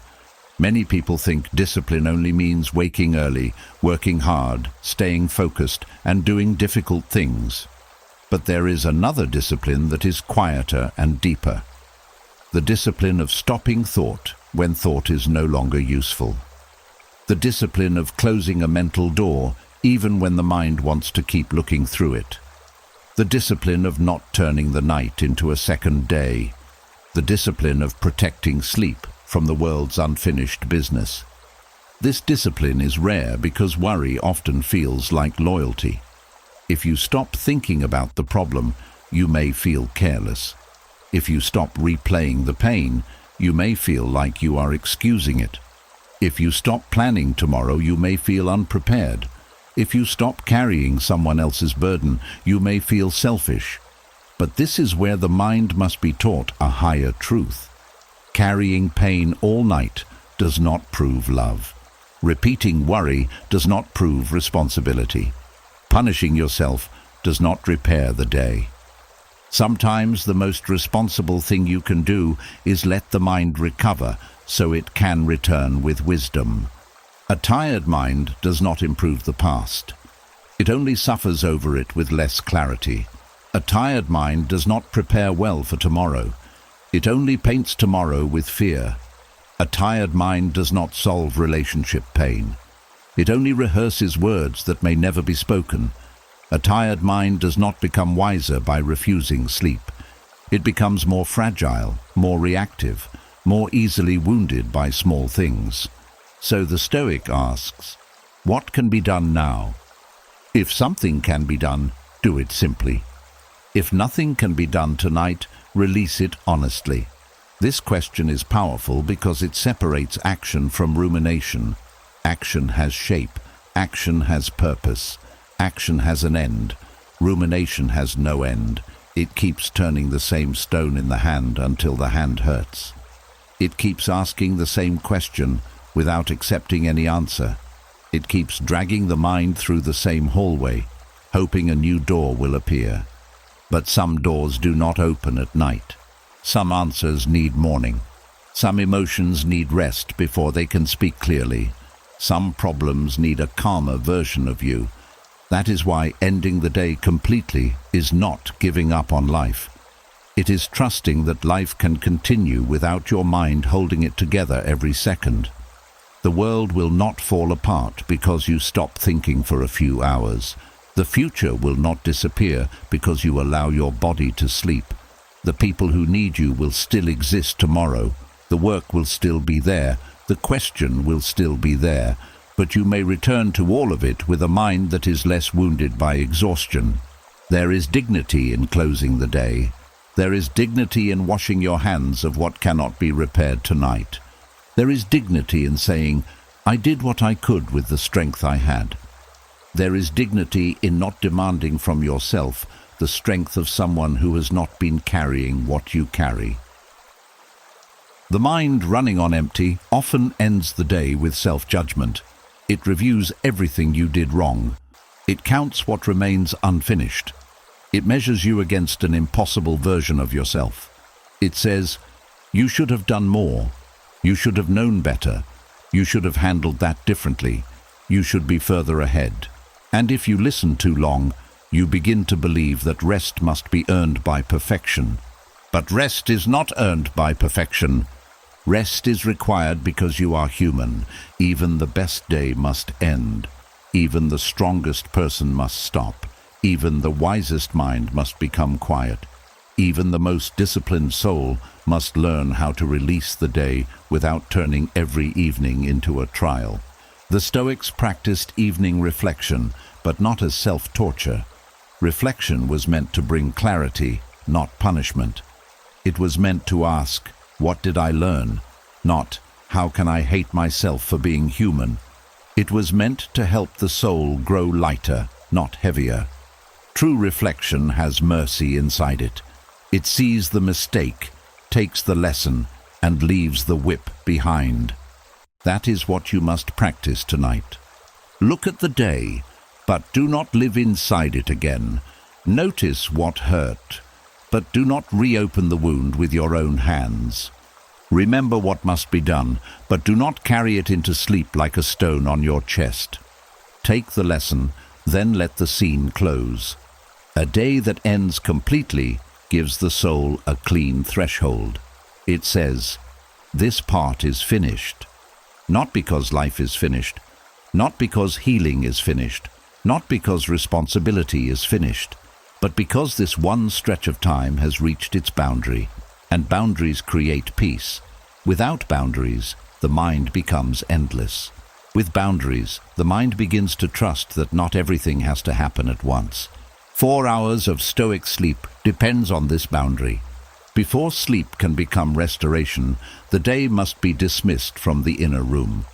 You cannot bring the whole day into bed and expect the soul to breathe. You cannot invite every worry to sit beside you and expect the body to soften. You cannot keep reviewing every unfinished thing and expect silence to feel safe.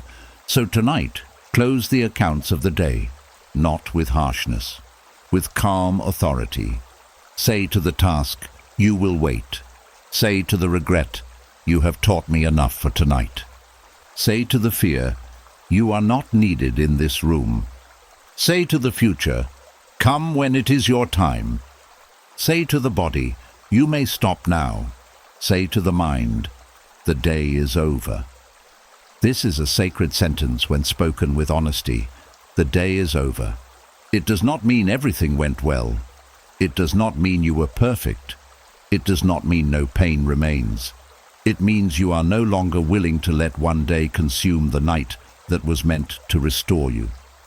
And as the quiet deepens, let the mind learn the relief of completion. Let it feel what it is like to stop carrying the full weight of unfinished life. Let it discover that peace can enter when the day is no longer being dragged behind you. Let the nervous system receive the message that no more demands will be answered tonight. The day had its time, now rest must have its time. Because a mind running on empty does not only need sleep, it needs an ending. It needs permission to stop reopening the same doors. It needs the mercy of a final line. It needs the discipline to say, enough has happened for today. And when the day ends completely, something beautiful becomes possible. The night is no longer a battlefield. It becomes a bridge from pressure to peace, from noise to silence, from carrying to releasing, from survival to renewal. And maybe by morning, you will not wake as someone who escaped the day. You will wake as someone who finally allowed it to end. And once the day has truly ended, fear loses one of its favorite hiding places. It can no longer borrow the noise of unfinished tasks. It can no longer dress itself as responsibility. It can no longer point to every open question and say, "See, you are not safe yet." When the mind finally closes the door on the day, fear is left standing in a quieter room. And in that quiet, you begin to notice something important. Fear sounds powerful when the mind is tired, but it is not always powerful. Sometimes it is only loud. Fear often speaks with confidence. It says, "This will go wrong." It says, "You are not ready." It says, "They will leave." It says, "You will fail." It says, "You should have done more." It says, "You cannot rest yet." And because the voice comes with pressure, the mind believes it must be telling the truth. But fear is not truth. Fear is a signal, sometimes useful, sometimes exaggerated, sometimes old, sometimes confused. It must be listened to with wisdom, not obeyed like a king. Sleep weakens fear because sleep takes away the stage where fear performs. During the day, fear hides inside activity. It attaches itself to messages, deadlines, bills, relationships, memories, health, aging, change, silence, and uncertainty. It moves quickly from one subject to another, so you never get close enough to question it. But at night, when the body settles and the breath slows, fear has fewer places to run. You can finally see it for what it often is, a tired mind trying to protect you with stories. And some of those stories are old. Not everything you fear tonight belongs to tonight. Some fears are echoes. They come from moments when you were disappointed, rejected, embarrassed, ignored, pressured, or forced to be strong before you were ready. The mind remembers pain. The body remembers tension. So when something in the present looks even a little like something from the past, fear wakes up and says, "This is happening again." But it may not be happening again. It may only be being remembered. This is why sleep matters. A restless mind cannot always tell the difference between danger and memory. It reacts to both as if they are the same. A delayed reply becomes abandonment. A small mistake becomes proof of failure. A quiet room becomes loneliness. A coming responsibility becomes disaster. The mind does not ask, "Is this true?" It asks, "How quickly can I protect myself?" Sleep brings space between the feeling and the conclusion. It gives the mind enough softness to say, "This fear is present, but I do not have to call it prophecy." It gives the body enough calm to stop treating every thought like an emergency. It gives the heart enough distance to remember that fear can visit without becoming ruler. And that distance is where freedom begins. The Stoics did not believe the goal was to never feel fear. That would not be human. They believed the goal was to stop letting fear govern the soul. A wise person may still feel the first shock of fear. They may still feel the body tighten. They may still hear the mind whisper, "What if?" But they do not hand over their judgment immediately. They pause. They examine. They ask, is this within my control? Is this happening now? What is the right action? What is only imagination wearing the mask of warning? That pause weakens fear. Fear grows when it is not questioned. Fear grows when it is believed too quickly. Fear grows when it is fed with attention all night. But sleep places fear on a quieter diet. It stops giving fear the constant movement it needs. It stops letting it use the whole night as a courtroom. It stops letting it call every old wound as evidence. It tells the mind, no more trials tonight, no more predictions, no more rehearsing pain that has not arrived. This is not ignoring fear. This is refusing to worship it. There is a difference. Ignoring fear says, nothing is wrong, even when something needs attention. Refusing to worship fear says, I will look clearly, but I will not bow. It says, if there is an action to take, I will take it when I am steady. It says, if there is no action tonight, then fear does not get to steal my rest just to feel important. The tired mind often mistakes fear for preparation. It believes that worrying all night is a form of being ready. But fear without action does not prepare you. It drains you. It takes tomorrow's strength and spends it before the sun rises. It makes your body rehearse pain without giving your life any useful solution. It fills your mind with smoke, then asks why you cannot see. Sleep clears some of that smoke, not all at once, not like magic, but gently, breath by breath, hour by hour. The sharp edges soften. The worst-case story loses some color. The body stops shaking hands with every imagined disaster. The mind begins to understand that a thought can be loud at midnight and less convincing by morning.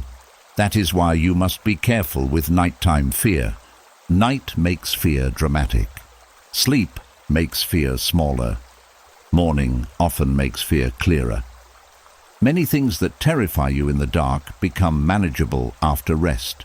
The problem may still exist, but your relationship with it changes.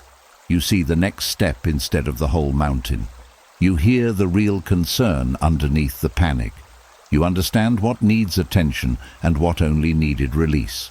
You stop treating every possible outcome as if it has already happened. Fear hates this kind of clarity, because fear survives by keeping everything blurred together. The past, the future, the possible, the painful, the unlikely, the unfinished. It throws them all into one storm and tells you, this is your life. But a rested mind separates them. It says, this is memory. This is uncertainty. This is responsibility. This is imagination. This is pain. This is not mine to control. This can wait. This needs one small action. That separation is power. A mind running on empty cannot separate well. It mixes everything. It turns discomfort into danger. It turns uncertainty into failure. It turns delay into rejection. It turns silence into punishment. It turns one difficult season into a permanent identity. But sleep gives the mind back its ability to sort, and once the mind can sort, fear loses its authority. The voice of fear becomes weaker because it is no longer the only voice in the room. Wisdom begins to speak. Patience begins to speak. Experience begins to speak. The body begins to speak. The present moment begins to speak. And the present moment often says something fear does not want you to hear. Right now, you are still here. Right now, you are breathing. Right now, the feared future has not arrived. Right now, the old moment is not happening again. Right now, your mind can rest before it responds. Right now, you do not need to become a servant to every warning inside you. This is one of the deepest gifts of Stoic sleep. It does not erase fear by force. It reduces fear by returning you to reality. It brings you back from the imagined disaster into the actual breath. back from the old wound into the present body, back from the future storm into the quiet room, back from helplessness into one small choice. And that choice may be simple tonight: to stop feeding the fear, to stop repeating the sentence that hurts you, to stop asking the tired mind for final answers, to stop letting fear turn the bed into a battlefield, to stop believing that rest must wait until every danger has been explained. Fear will say, "Stay awake, keep watch, something may happen." Wisdom will answer, "If something happens, I will meet it better after rest." Fear will say, "Think about it again." Wisdom will answer, "Thinking has done enough for tonight." Fear will say, "You are not safe unless you control the outcome." Wisdom will answer, "My peace cannot depend on controlling what was never mine." This is how the voice becomes weaker. Not because you shout over it, but because you stop treating it as the only authority. You let it speak, but you do not let it lead. You let it pass through, but you do not build a home for it. You notice its warnings, but you ask whether they belong to this moment or to some older pain. And slowly fear becomes less like a command and more like a sound in the distance, still there, but no longer holding your whole body hostage, still speaking, but no longer louder than your breath, still trying, but no longer stronger than your decision to rest. So tonight, let sleep weaken what fear has been strengthening in the dark. Let the body become proof that the present is safer than the mind has been saying. Let the breath teach the nervous system a calmer language. Let the eyes close without asking fear for permission. You do not need to defeat every fear before you sleep. You only need to stop feeding it with the last strength you have left, because fear grows in a mind that keeps fighting alone. But in the arms of deep rest, fear begins to lose its throne. And when fear begins to lose its throne, the mind reaches for the next thing it has always trusted: answers. It says, "If I can understand this, I will be calm. If I can explain why it happened, I will be free. If I can predict what comes next, I will finally rest." But there comes a point where the mind does not need one more answer. It needs stillness, because too many answers gathered by an exhausted mind can become another kind of noise. There is a tiredness that comes from not knowing, but there is also a deeper tiredness that comes from trying to know everything. The mind running on empty believes peace is hidden inside the next explanation, so it keeps searching. It searches old conversations. It searches people's tone. It searches the past for clues. It searches the future for signs. It searches itself for what went wrong. It asks the same questions in different ways, hoping one final answer will unlock the door. But sometimes the door does not open because the mind is asking from panic, not wisdom. And panic does not ask clean questions. It asks questions that wound. Why am I like this? Why did they treat me that way? What if I never recover? What if I am behind forever? What if I made the wrong choice? What if this feeling never leaves? These questions may sound like truth-seeking, but many times they are fear trying to stay busy. They do not bring peace. They keep the mind moving in circles. They make you feel as if you are doing something while quietly draining the little strength you still have. The Stoics understood that the mind must be trained not only in thinking, but in stopping thought when thought is no longer useful. This is rare, because most people believe thinking is always good. But thinking without direction becomes rumination. Reflection brings clarity. Rumination brings heaviness.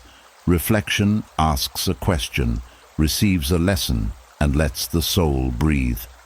Rumination asks the same question again and again, not because it wants wisdom, but because it is afraid to be still. Stillness scares the tired mind because stillness removes the illusion of control. When you are thinking, planning, analyzing and searching, you feel like you are holding something together. Even if the thoughts hurt, at least they make you feel active. But stillness asks you to stop reaching.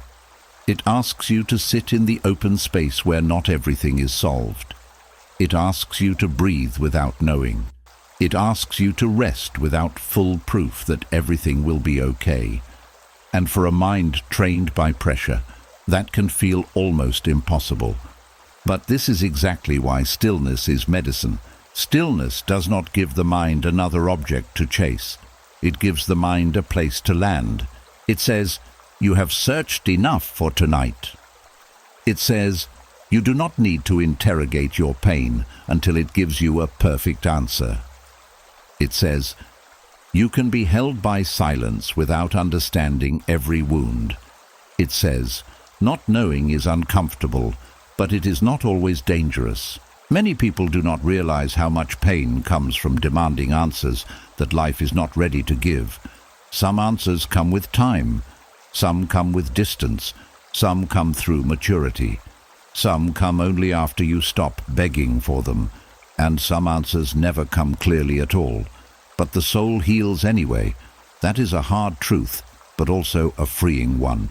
You may not get every explanation, but you can still get peace. You may not understand every ending, but you can still begin again. You may not know why every door closed, but you can still walk forward with dignity. The mind thinks it needs certainty.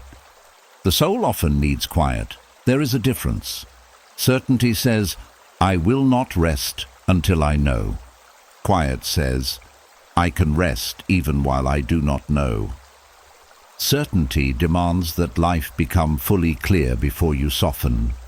Quiet allows you to soften inside the mystery. Certainty keeps the mind tense, waiting for the future to explain itself. Quiet brings you back to the present, where the body can finally breathe. This does not mean answers have no value. Some answers are necessary. Some truths must be faced. Some patterns must be understood. Some decisions require clear thought. But when the mind is exhausted, more thinking is not always the next right step. Sometimes the wisest thing is to stop digging when the hands are bleeding. Sometimes you do not need a deeper analysis. You need a softer breath. You need darkness without judgment. You need silence that does not ask you to perform intelligence while your spirit is tired. 4 hours of Stoic sleep teaches this gently. It does not tell you to abandon wisdom. It teaches you that wisdom is not always found by forcing the mind to work harder. Sometimes wisdom rises after the mind becomes quiet enough to receive it.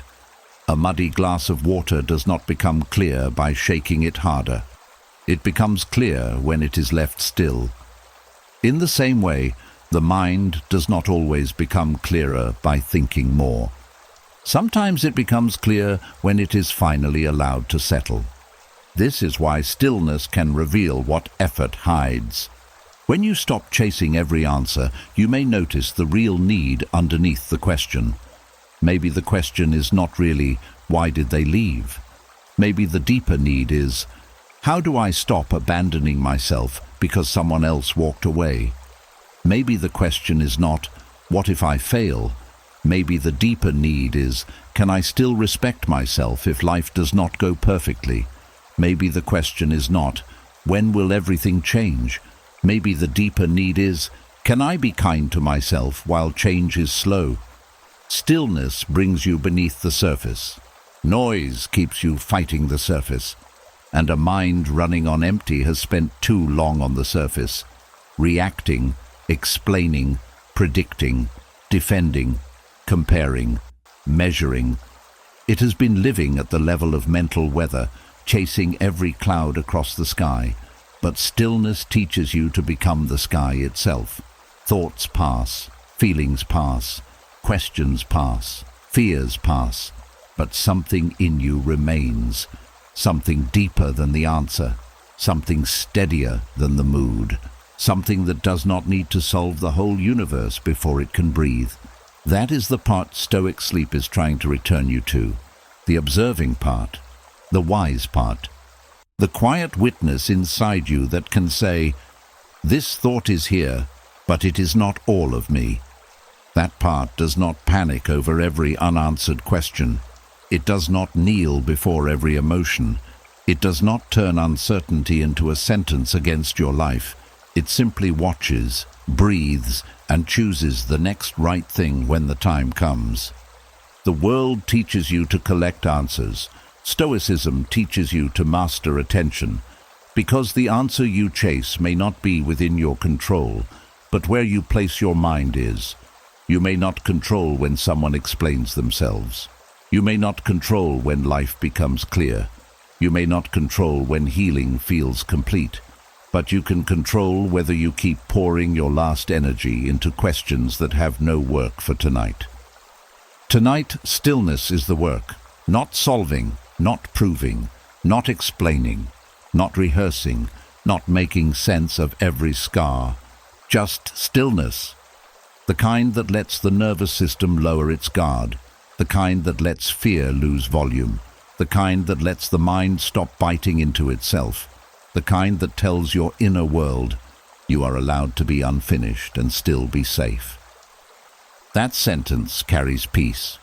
You are allowed to be unfinished and still be safe. You do not need every answer before sleep can touch you. You do not need every wound explained before the body can rest. You do not need every person to understand you before you return to yourself. You do not need every future detail arranged before you close your eyes. Let the unanswered things stand outside the door tonight. Let the questions become quiet without being solved. Let the mind learn that silence is not emptiness. Silence is a place where scattered strength gathers again.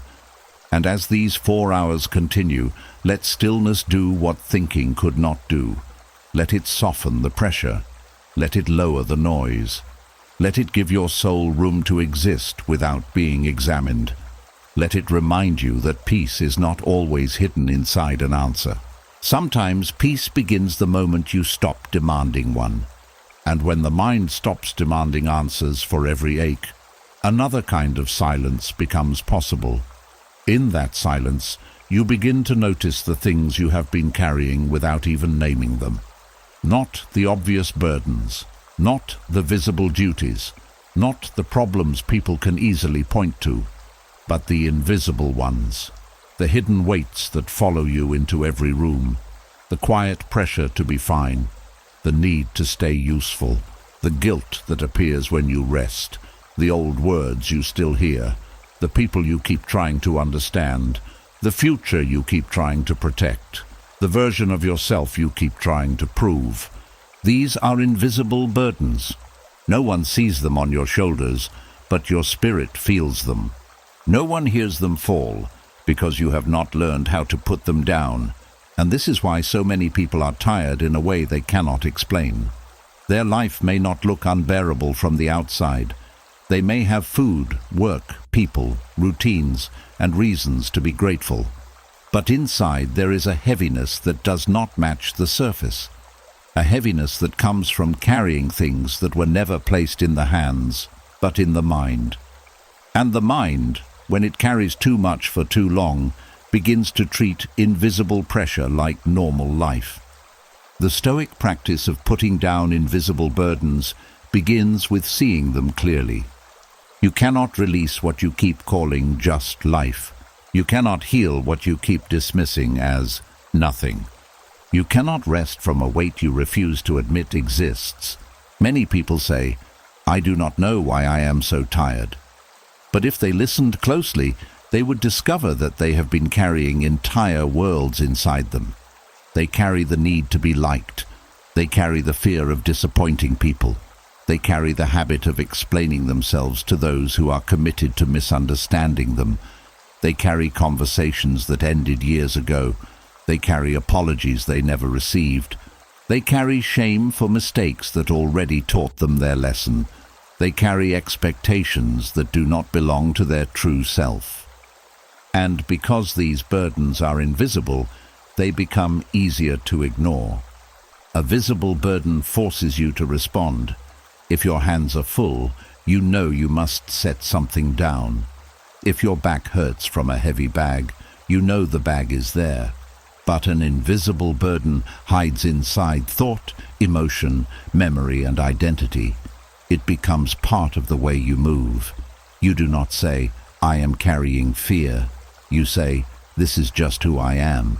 You do not say, "I am carrying old guilt." You say, "I always feel behind." You do not say, "I am carrying other people's judgment." You say, "I can never relax."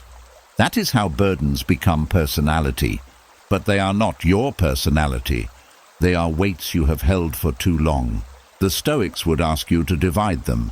What is yours? What is not yours? What can be acted on? What must be released? What belongs to today?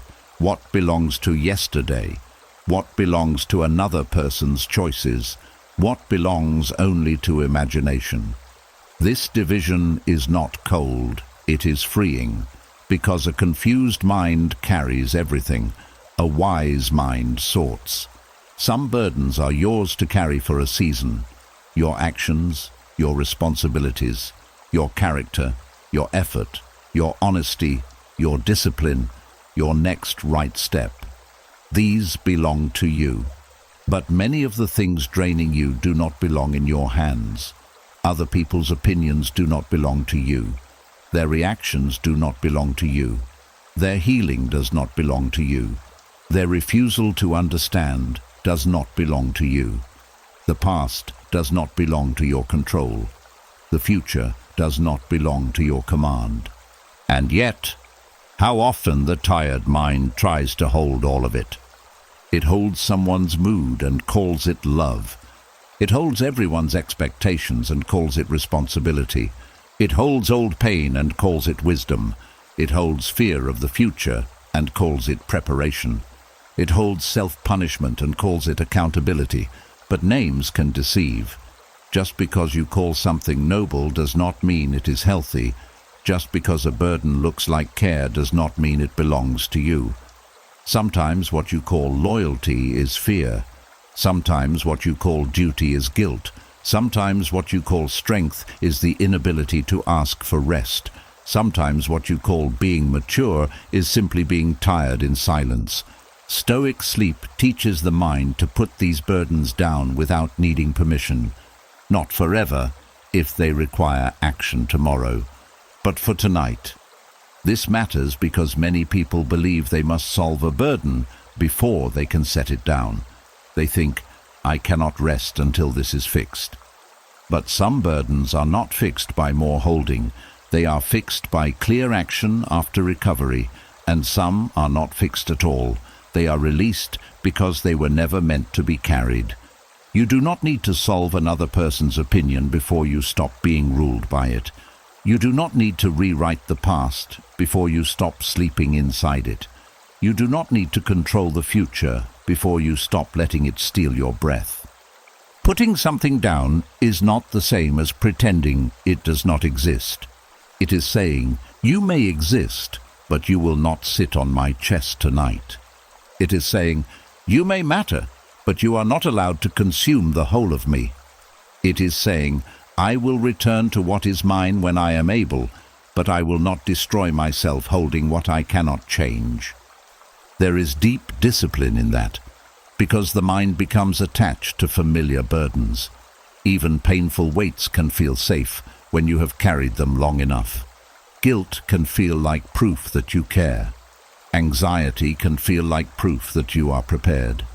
Overthinking can feel like proof that you are trying. Self-criticism can feel like proof that you are serious about growth. But the Stoic mind learns to ask a sharper question. Is this burden making me wiser, or only more wounded? If guilt leads you to repair something, it has served its purpose. If it keeps punishing you after the lesson is learned, it has become a chain. If worry leads you to prepare, it has served its purpose. If it keeps circling after preparation is done, it has become noise. If reflection teaches you, it has served its purpose. If it keeps dragging you back into shame, it has become suffering. This is how you know what must be put down. Not every painful thought is useful. Not every heavy feeling is sacred. Not every burden deserves loyalty. Some things are only familiar because you have carried them too long. And tonight, 4 hours of Stoic sleep becomes a quiet place of release. Each breath asks, "What are you still holding?" Each exhale answers, "Less than before." The body softens, and the mind begins to see the difference between responsibility and self-destruction. The heart begins to understand that peace does not require abandoning life. It requires returning each burden to its proper owner. Return other people's judgments to other people. Return yesterday's mistakes to yesterday's lesson. Return tomorrow's uncertainty to tomorrow's time. Return impossible standards to the false voices that gave them to you. Return old shame to the moment that created it, and keep only the wisdom it left behind. This is not easy. The hand may open slowly. The mind may reach back for the burden again. That is normal. Release is a practice, not a performance. You may put something down 10 times before the mind believes it can stay down. You may breathe through the same worry again and again. You may have to remind yourself that not carrying everything does not make you careless. It makes you clear. A clear person knows what to hold. A tired person holds everything. And the goal tonight is not to become empty in a painful way. The goal is to become spacious. To create room inside yourself for breath, wisdom, sleep, patience, and a softer morning. Because when invisible burdens fill the whole inner room, there is no space left for peace to enter. Peace may be waiting, but the room is crowded with things that should have been placed outside long ago. So let the night become a doorway, not away from responsibility, but away from unnecessary weight. Let the mind stop carrying every voice that has ever judged it. Let the heart stop holding every silence as rejection. Let the body stop bracing under burdens that belong to old seasons. Let the soul stop proving its worth by how much it can endure without complaint. You are allowed to put down what is not yours. You are allowed to stop rehearsing pain that has already taken enough. You are allowed to let the lesson remain while the weight leaves. You are allowed to rest before every burden has been explained. And as these 4 quiet hours deepen, ask yourself gently, what have I been carrying that has no rightful place in this night? Do not force the answer, let it rise. Let it be seen, then let it loosen. Because the Stoic practice of putting down invisible burdens is not about becoming untouched by life. It is about refusing to become buried beneath what life was never asking you to hold forever. And when even one invisible burden is placed down, the mind feels a little more air. The chest feels a little less guarded. The night feels a little less heavy. And the soul remembers something simple but life-changing. You were never meant to carry the whole world inside you just because no one else could see the weight. And after invisible burdens begin to loosen, something important starts to return. Not full joy yet, not perfect peace, not a finished healing, but distance. A little space between you and the feeling, a little air between your heart and the pain, a little room between what happened and what you believe it means. And sometimes that distance is the first sign that the mind is no longer drowning inside its own emotions. Because when you are exhausted, emotions do not feel like visitors. They feel like your whole identity. Sadness does not feel like something passing through you. It feels like you are sadness. Fear does not feel like a signal. It feels like the truth of your future. Anger does not feel like heat moving through the body. It feels like a command to speak, react, defend, or destroy the peace you still have left. Shame does not feel like a painful thought. It feels like a final verdict over your life. This is what happens when there is no emotional distance. You become too close to what you feel. And when you are too close, you cannot see clearly. A finger held close to the eye can block the whole sky. In the same way, one feeling held too close to the mind can block the whole meaning of your life. One disappointment can hide every blessing. One rejection can hide every person who stayed. One failure can hide every skill you still have. One hard night can hide every morning that is still possible. That is why 4 hours of rest can be powerful. It does not always remove the emotion. It simply moves you far enough away from it to see that it is not the whole world. Emotional distance is not coldness. It is not pretending you do not care. It is not becoming hard, numb, or unreachable. Emotional distance is the space where wisdom can stand. It is the pause that lets you say, "This hurts, but I do not have to become the hurt." It is the breath that lets you say, "This feeling is real, but it may not be final." It is the quiet strength that lets you say, "I can listen to this emotion without letting it drive my whole life." The Stoics understood this deeply. They did not teach people to live without feeling. That is often misunderstood. They taught people not to be ruled by every feeling. They knew that the first wave of emotion may not be within your control. Something happens and the body responds. A memory rises and the chest tightens. A word is spoken and the heart reacts. That first wave is human. But what happens next is where training begins. Do you feed the feeling? Do you turn it into a story? Do you let it decide who you are? Do you let it speak for your future? Do you let it punish your body all night? Or do you create distance? This is where rest becomes a teacher. When you sleep, or even when you lie in deep stillness, the mind stops adding as much fuel to the emotional fire. It no longer has to keep explaining the feeling, defending the feeling, proving the feeling, or turning the feeling into a complete philosophy about life.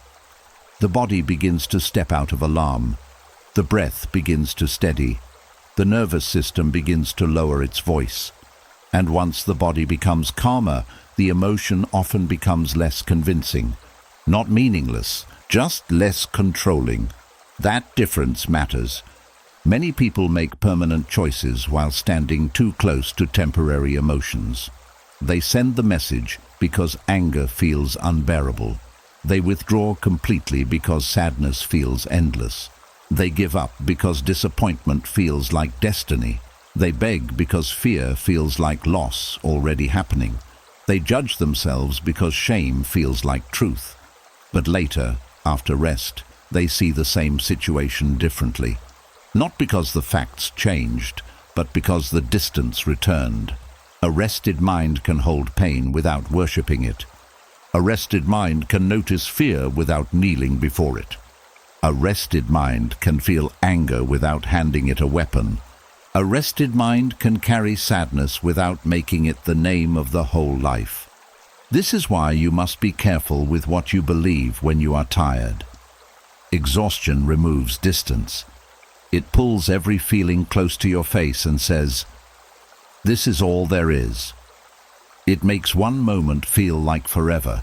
It makes one person's behavior feel like a statement about your worth. It makes one delay feel like rejection. It makes one mistake feel like your whole character has failed. But rest pushes the feeling back into its proper size. It lets the pain become pain, not prophecy. It lets the fear become fear, not instruction. It lets the memory become memory, not a place you still live. It lets the emotion become information, not identity. And this is one of the greatest gifts of Stoic rest. It teaches you to stop merging with every inner storm. The storm may come, but you are not the storm. The thought may rise, but you are not the thought. The ache may speak, but you are not required to become its servant. There is a deeper part of you that can watch without collapsing, that can breathe without reacting, that can wait until clarity returns. This deeper part is not loud. It does not argue for attention. It often appears only when the mind becomes quiet enough to hear it. It is the part of you that says, "Let us not decide from this pain." It says, "Let us sleep before we call this hopeless." It says, "Let us wait before we answer harshly." It says, "Let us return to what is within our control." It says, "Let us not make a prison out of one feeling." 4 hours of rest gives this wiser part a chance to speak. Because pain is loud when you are depleted, wisdom is often quiet, and if the mind is full of noise, the quiet voice gets buried. But as the night deepens and the body stops fighting and the invisible burdens fall away one by one, wisdom begins to return with simple words. Not everything needs a reaction. Not every feeling needs to become a decision. Not every hurt needs to be carried into tomorrow. Not every thought deserves a home. That is emotional distance. It is the ability to hold your inner life with open hands, to feel without being consumed, to care without clinging, to grieve without disappearing, to be disappointed without turning bitter, to be uncertain without surrendering your peace. It is not the absence of emotion. It is the presence of inner leadership. Without emotional distance, you become easy to pull. A person's tone can pull you into anxiety. A small criticism can pull you into shame. A delay can pull you into fear. A memory can pull you into sadness. A difficult day can pull you into despair. But with emotional distance, you begin to choose your response. You still feel the pull, but you do not have to follow it. You can say, "I see what is happening inside me. I will not abandon myself to it." That sentence is quiet, but powerful, because much suffering comes from self-abandonment. The moment an emotion becomes intense, you leave your center and run after it. You follow fear into the future. You follow regret into the past. You follow anger into words you do not truly mean. You follow shame into silence. You follow sadness into isolation. And each time you move further away from the steady place inside you. Rest brings you back, not all at once, but gently. It brings you back to the body, back to the breath, back to the present, back to the truth that a feeling can be honored without being obeyed, back to the understanding that your peace is not found by killing emotion, but by creating enough space around emotion for wisdom to move. And as these 4 hours continue, let this become your practice. When a feeling rises, do not rush to name your whole life after it. When a painful thought appears, do not sign your future over to it. When fear speaks, do not answer immediately. When sadness sits beside you, do not push it away, but do not let it become the ruler of the room. Let it be there. Let it breathe. Let it soften. Let it pass through the larger space of you. Because you are larger than this feeling, larger than this night, larger than this fear, larger than the story exhaustion has been telling you. And the more you rest, the more that largeness returns. This is how 4 hours of rest restores emotional distance. It gives the mind enough space to see clearly. It gives the body enough calm to stop reacting blindly. It gives the heart enough safety to feel without drowning. It gives the soul enough stillness to remember that not every storm deserves control over the ship. And maybe by morning, the problem will still exist. The memory may still be there. The question may still be waiting. But you will not be standing inside it the same way. You will have space. You will have breath. You will have the quiet strength to look at it without becoming it. That is not a small thing. That is the beginning of freedom. And once emotional distance begins to return, you start to see something that exhaustion had hidden from you. Many of the things you reacted to were not the full truth. They were shadows. A tone that sounded colder than it was. A silence that felt heavier than it meant to be. a delay that looked like rejection, a memory that dressed itself as a warning, a small change that felt like danger. The tired mind does not always respond to reality. It often responds to what reality reminds it of. This is why exhaustion can make life feel more threatening than it truly is. A rested mind looks at a situation and asks, "What is actually happening?" A tired mind asks, "What could this mean?" And that second question can become a trap. Because when the mind is empty, frightened, or overstretched, it does not wait for facts.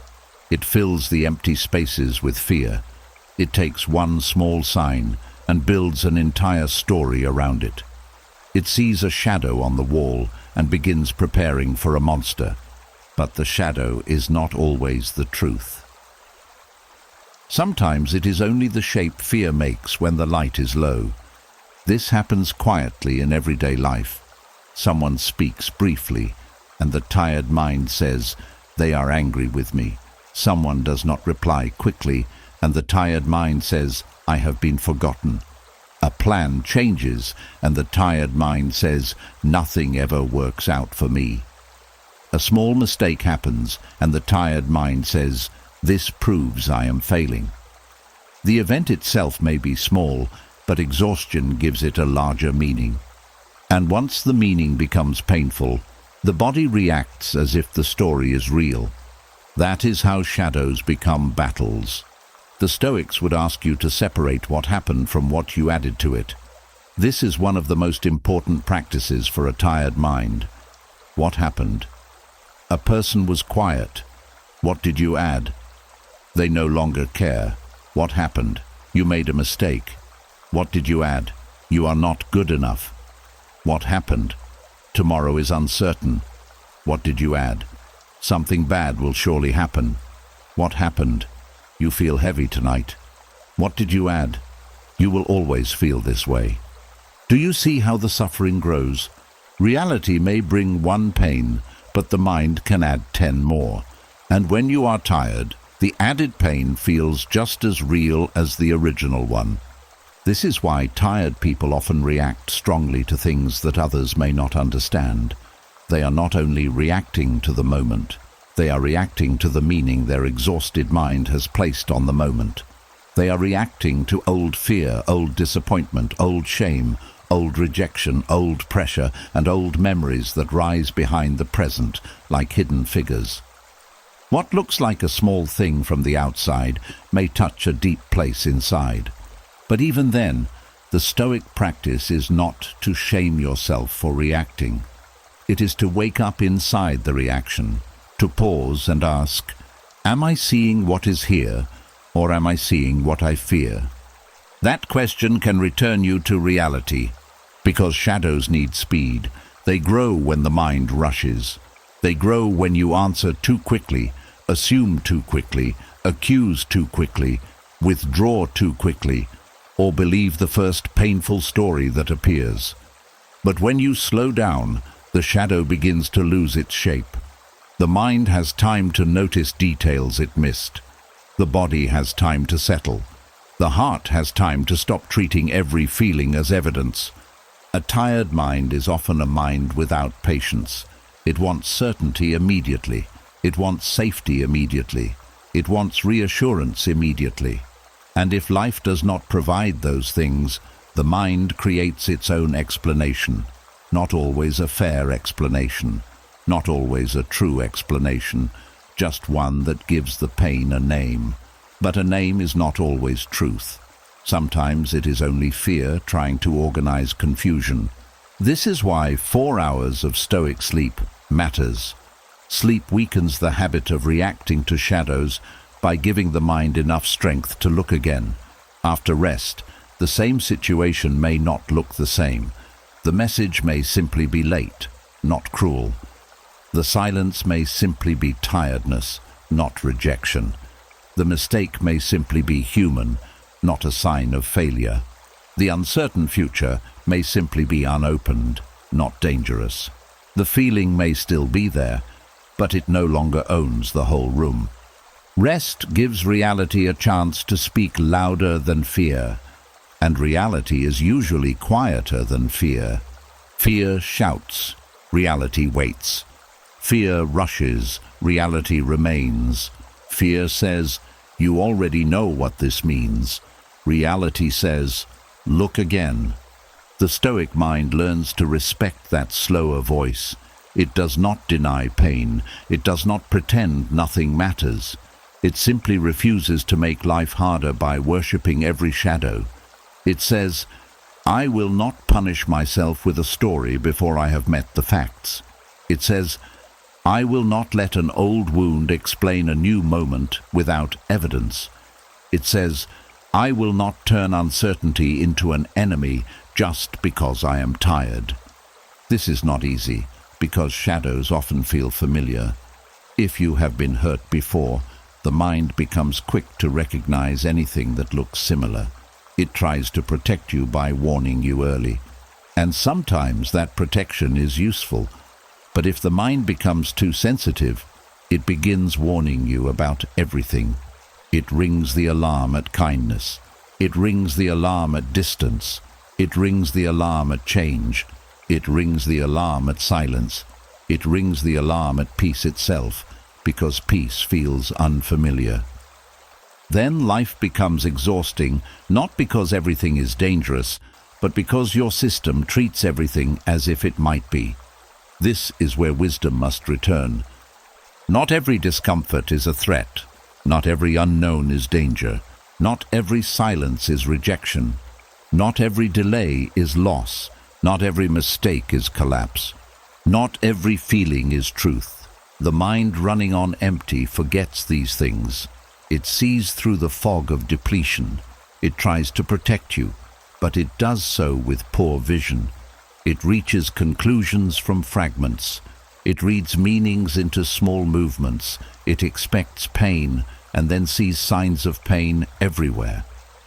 And the more it does this, the more tired it becomes, because it is constantly fighting enemies that may not exist.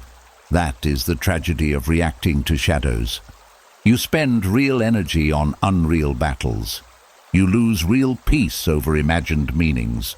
You damage real relationships over untested fears. You wound your real body with stress from things that may never happen. This is why the Stoic practice is so gentle but firm. Return to what is actually here, not what might be here, not what used to be here, not what fear says is hidden here. What is actually here? Here is the breath. Here is the body. Here is the room. Here is one thought passing. Here is one feeling rising. Here is one situation that may need patience before judgment. The present becomes clearer when you stop covering it with predictions. And in the quiet of Stoic sleep, you can practice this return again and again. A shadow rises and you breathe. A fear speaks and you listen without obeying. A memory appears and you let it pass without handing it the present. A possible future arrives in the mind and you return it to its own time. Each time you are teaching yourself not to live under the rule of shadows. You are teaching the mind to wait for light, because light changes everything. In darkness, a folded coat can look like a person standing in the corner. In exhaustion, a small problem can look like the end of everything. But when light comes, you see clearly. Nothing had changed except your ability to see. That is what rest gives you. It does not always change the object. It changes your vision. It lets you see the coat as a coat, the delay as a delay, the mistake as a mistake, the emotion as an emotion, the fear as fear. And that clarity can save you from unnecessary suffering. So tonight, if the mind begins to react, do not follow it blindly. Ask softly, is this reality or is this a shadow? Ask, what do I know for sure? Ask, what am I adding because I am tired? Ask, would this look different after rest? These questions are not meant to silence your instincts. They are meant to refine them. They help you become wise instead of merely reactive. The Stoic does not live by every alarm. The Stoic listens, examines, and chooses. That choice is freedom. And as these 4 hours continue, let the shadows lose their power. Let the mind stop turning every shape into danger. Let the body stop preparing for battles that have not arrived. Let the heart stop treating old pain as present proof. Let sleep bring the light closer. Because tired people react to shadows when they have lost the strength to wait for reality. But a rested mind can pause long enough to see what is truly there. And once the tired mind learns to stop reacting to shadows, it meets one of the hardest lessons of all. Not everything has to be solved before the night is allowed to be peaceful. Not every question needs an answer before sleep can come. Not every worry needs a plan. Not every pain needs a full explanation. Not every loose end must be tied before your body is allowed to soften. There is a rare power in saying, "Not tonight." Not because the problem is unimportant. Not because you are running away. Not because you do not care. But because you finally understand that a mind running on empty cannot carry truth properly. It bends things. It darkens things. It turns uncertainty into danger. It turns waiting into punishment. It turns one small issue into a life sentence. And if you keep trying to solve everything from that place, you may not find peace. You may only create more confusion. Some people think wisdom means having an answer for everything. But sometimes wisdom means knowing when the answer must wait. The world has trained many people to treat rest like a reward that comes only after everything is finished. Finish the work, then rest. Fix the relationship, then rest. Understand the pain, then rest. Make the plan, then rest. Control the future, then rest. But life does not always become neat before night arrives. Sometimes the work is unfinished. Sometimes the relationship is unclear. Sometimes the pain is still speaking. Sometimes the plan is not ready. Sometimes the future refuses to explain itself. If you wait for life to become perfectly settled before you sleep, your peace will always be held hostage. This is why the Stoic mind learns a different order. Rest first, then return with clarity. Not always, but often. Because many problems do not become easier through more pressure. They become clearer through distance. A knot does not loosen when you keep pulling it in panic. Sometimes it loosens when the hand becomes gentle. A hard thought does not soften when you keep attacking it. Sometimes it softens when you stop feeding it fear. A decision does not always become wiser because you think about it all night. Sometimes it becomes wiser because you allow the tired mind to recover before choosing. There are problems that belong to morning. There are conversations that belong to a calmer version of you. There are decisions that should not be made while your heart is shaking. There are conclusions that should not be trusted while your body is begging for rest. This is not weakness. It is self-command. The Stoics valued reason, but reason needs strength. Reason needs space. Reason needs a mind that can see more than panic.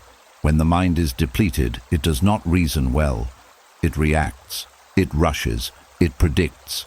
It makes harsh judgments. It sees only the threat and forgets the whole picture. It grabs the nearest explanation, even if that explanation hurts you. That is why not solving everything tonight can be an act of protection. You are protecting your peace from rushed conclusions. You are protecting your relationships from tired words. You are protecting your future from decisions made in fear. You are protecting your dignity from the desperate need to force certainty out of silence. Many regrets are born from moments when people could not wait. They could not wait for the emotion to cool. They could not wait for the facts to become clearer. They could not wait for the morning mind. They needed relief so badly that they acted just to end the discomfort. They sent the message. They made the accusation. They gave up too soon. They accepted too little. They closed a door that only needed patience. They opened a door that wisdom would have left shut. Then later, when rest returned, they saw what exhaustion had hidden. That is the danger of trying to solve everything tonight. You may not be solving the problem. You may be trying to escape the feeling, and those are not the same thing. Solving comes from clarity. Escaping comes from pressure. Solving asks, what is wise? Escaping asks, how do I make this feeling stop right now? Solving can wait for the right moment.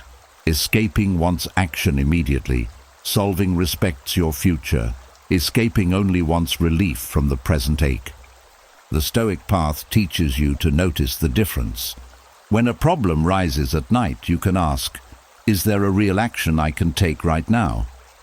If the answer is yes, take the smallest clear action. Write down the reminder. Prepare what can be prepared. Make a simple note for tomorrow. Send the necessary message only if it is calm, honest, and cannot wait. But if no wise action can be taken tonight, then the problem is not asking for your whole soul.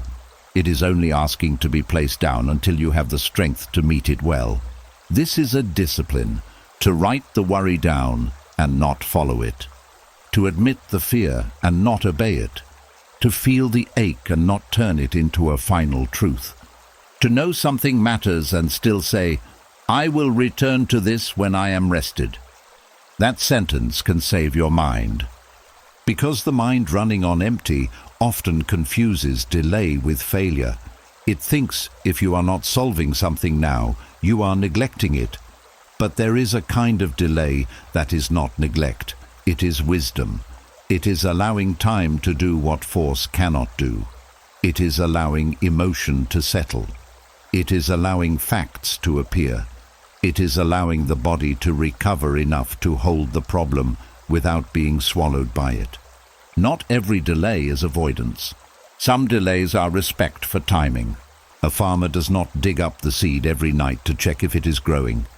He waters it, covers it, and lets time work in the dark. In the same way, not every inner problem needs constant digging. Some things need quiet. Some things need sleep. Some things need distance before meaning becomes visible. Some things are being worked on beneath the surface, even when the mind is not forcing them. This is hard for people who have survived by staying alert. They believe if they stop watching, everything will fall apart. They believe if they stop thinking, they will miss something dangerous. They believe if they do not solve the problem tonight, they will wake up behind. But often the opposite is true. The person who refuses rest wakes up weaker. The person who protects rest wakes up with a mind that can finally see the next step. 4 hours of Stoic sleep is not a retreat from life. It is preparation for life. It is the quiet decision to stop spending tomorrow's strength on tonight's rumination. It is the refusal to let one unresolved issue become the master of your body. It is the understanding that life will still be there in the morning, but you may meet it with more grace if you stop fighting it in the dark. There is humility in not solving everything tonight. Humility says, I do not have all the answers yet. Humility says, my mind has limits. Humility says, I can care without controlling. Humility says, I can be responsible without being consumed. Humility says, I am allowed to be unfinished. The ego hates this. The ego wants to feel powerful by forcing answers. It wants to prove that it can master every feeling, every person, every outcome, every uncertainty. But the soul knows better. The soul knows that peace is not found by holding every thread at once. Peace is found by knowing which threads are yours, which are not, and which must be left untouched until the right time. So tonight, do not turn your bed into a workshop for every unresolved thing. Do not bring every fear to the table. Do not invite every memory to speak. Do not let every future possibility demand a response. Let some things remain unsolved without calling yourself careless. Let some questions stay open without calling yourself weak. Let some emotions exist without building your whole identity around them. Let some worries wait outside the door. This is not the end of effort. This is the beginning of wiser effort. Because when morning comes, the same problem may look different. The answer may be simpler. The emotion may be softer. The next step may be clearer. Or maybe nothing outside you will have changed, but something inside you will have returned. Space, breath, patience, strength, the quiet ability to look at life without feeling crushed by it. That is not small. That is power. The rare power of not solving everything tonight is the power to stop giving panic authority over your life. It is the power to say, "This matters, but it does not get to destroy my rest." It is the power to say, "I will act when action is wise, not when fear is loud." It is the power to say, "I do not need to carry the whole answer before I close my eyes." And as these 4 hours continue, let the unsolved things become quiet. Let the unfinished things wait. Let the unanswered things stand at a distance. Let the mind learn that rest is not betrayal. Let the heart learn that peace can exist beside uncertainty. Let the body learn that no more battles will be fought tonight, because some problems are not asking to be solved in the dark. Some are asking you to sleep, so the person who meets them tomorrow is not the version of you that is empty, afraid, and worn thin, but the version that has enough stillness to choose wisely. And when you give yourself permission not to solve everything tonight, something precious begins to return. Space. Not the kind of space outside you, but the kind inside you. The space between what hurts and what you do next. The space between the sharp word and the answer you choose. The space between the memory and the meaning you give it. The space between the first sting of pain and the person you become because of it. This space may seem small, but it can change the direction of a life. Because most of the damage people carry does not come only from pain itself. It comes from what pain makes them do before wisdom arrives. Pain speaks, and they answer too quickly. Pain touches an old wound, and they defend themselves too harshly. Pain makes them feel unseen, so they chase validation from the wrong people. Pain makes them feel afraid, so they try to control everything around them. Pain makes them feel rejected, so they reject themselves first. That is how pain becomes more than pain. It becomes a reaction. It becomes a pattern. It becomes a personality built around protection. And slowly, without noticing, a person stops living from their values and starts living from their wounds. The Stoics understood that the first feeling is not always within your full control. Something happens, and the body reacts. A person disappoints you, and sadness rises. A plan fails, and frustration appears. A memory returns, and the chest tightens.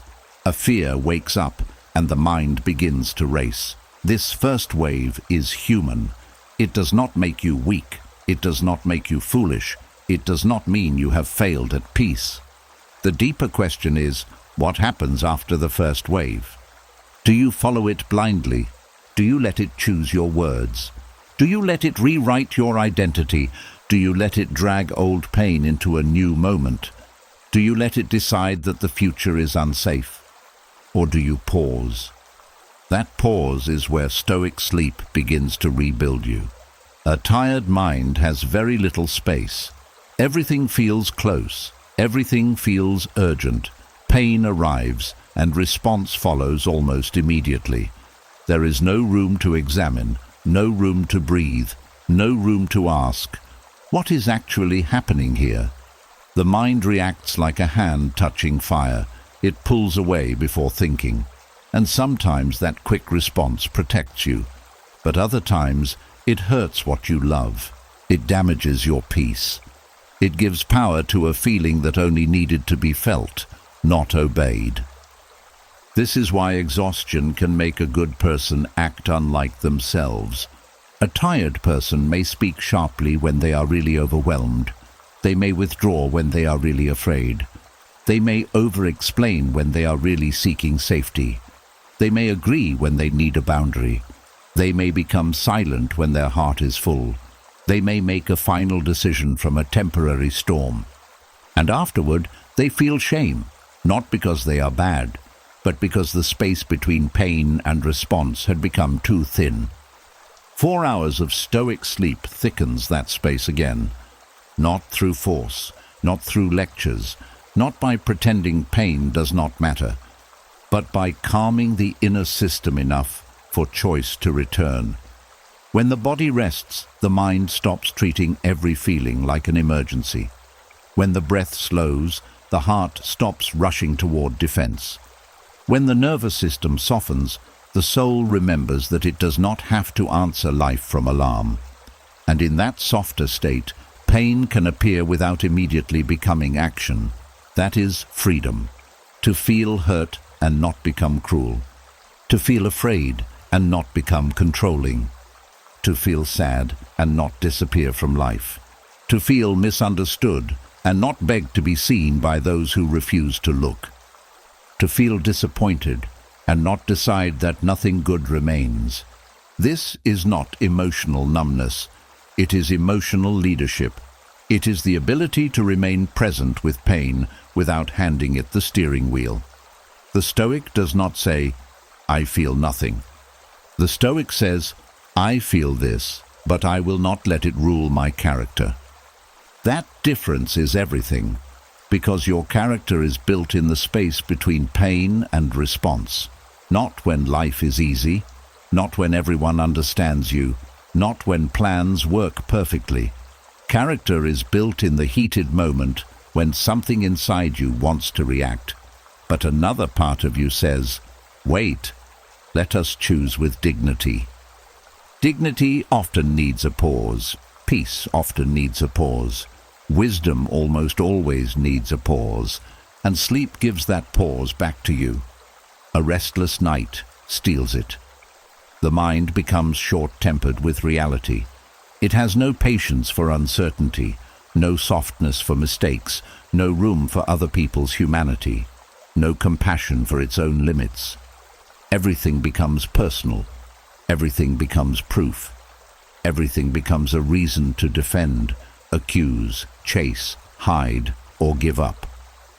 But after rest, the same pain may still be there, yet your relationship to it changes. You can look at it without becoming it. You can say, "This hurt me, but I do not need to turn it into more hurt." You can say, "This frightened me, but I do not need to live like fear is my master." You can say, "This disappointed me, but I will not let disappointment decide my next chapter." That is the rebuilding of inner space. It is the return of choice.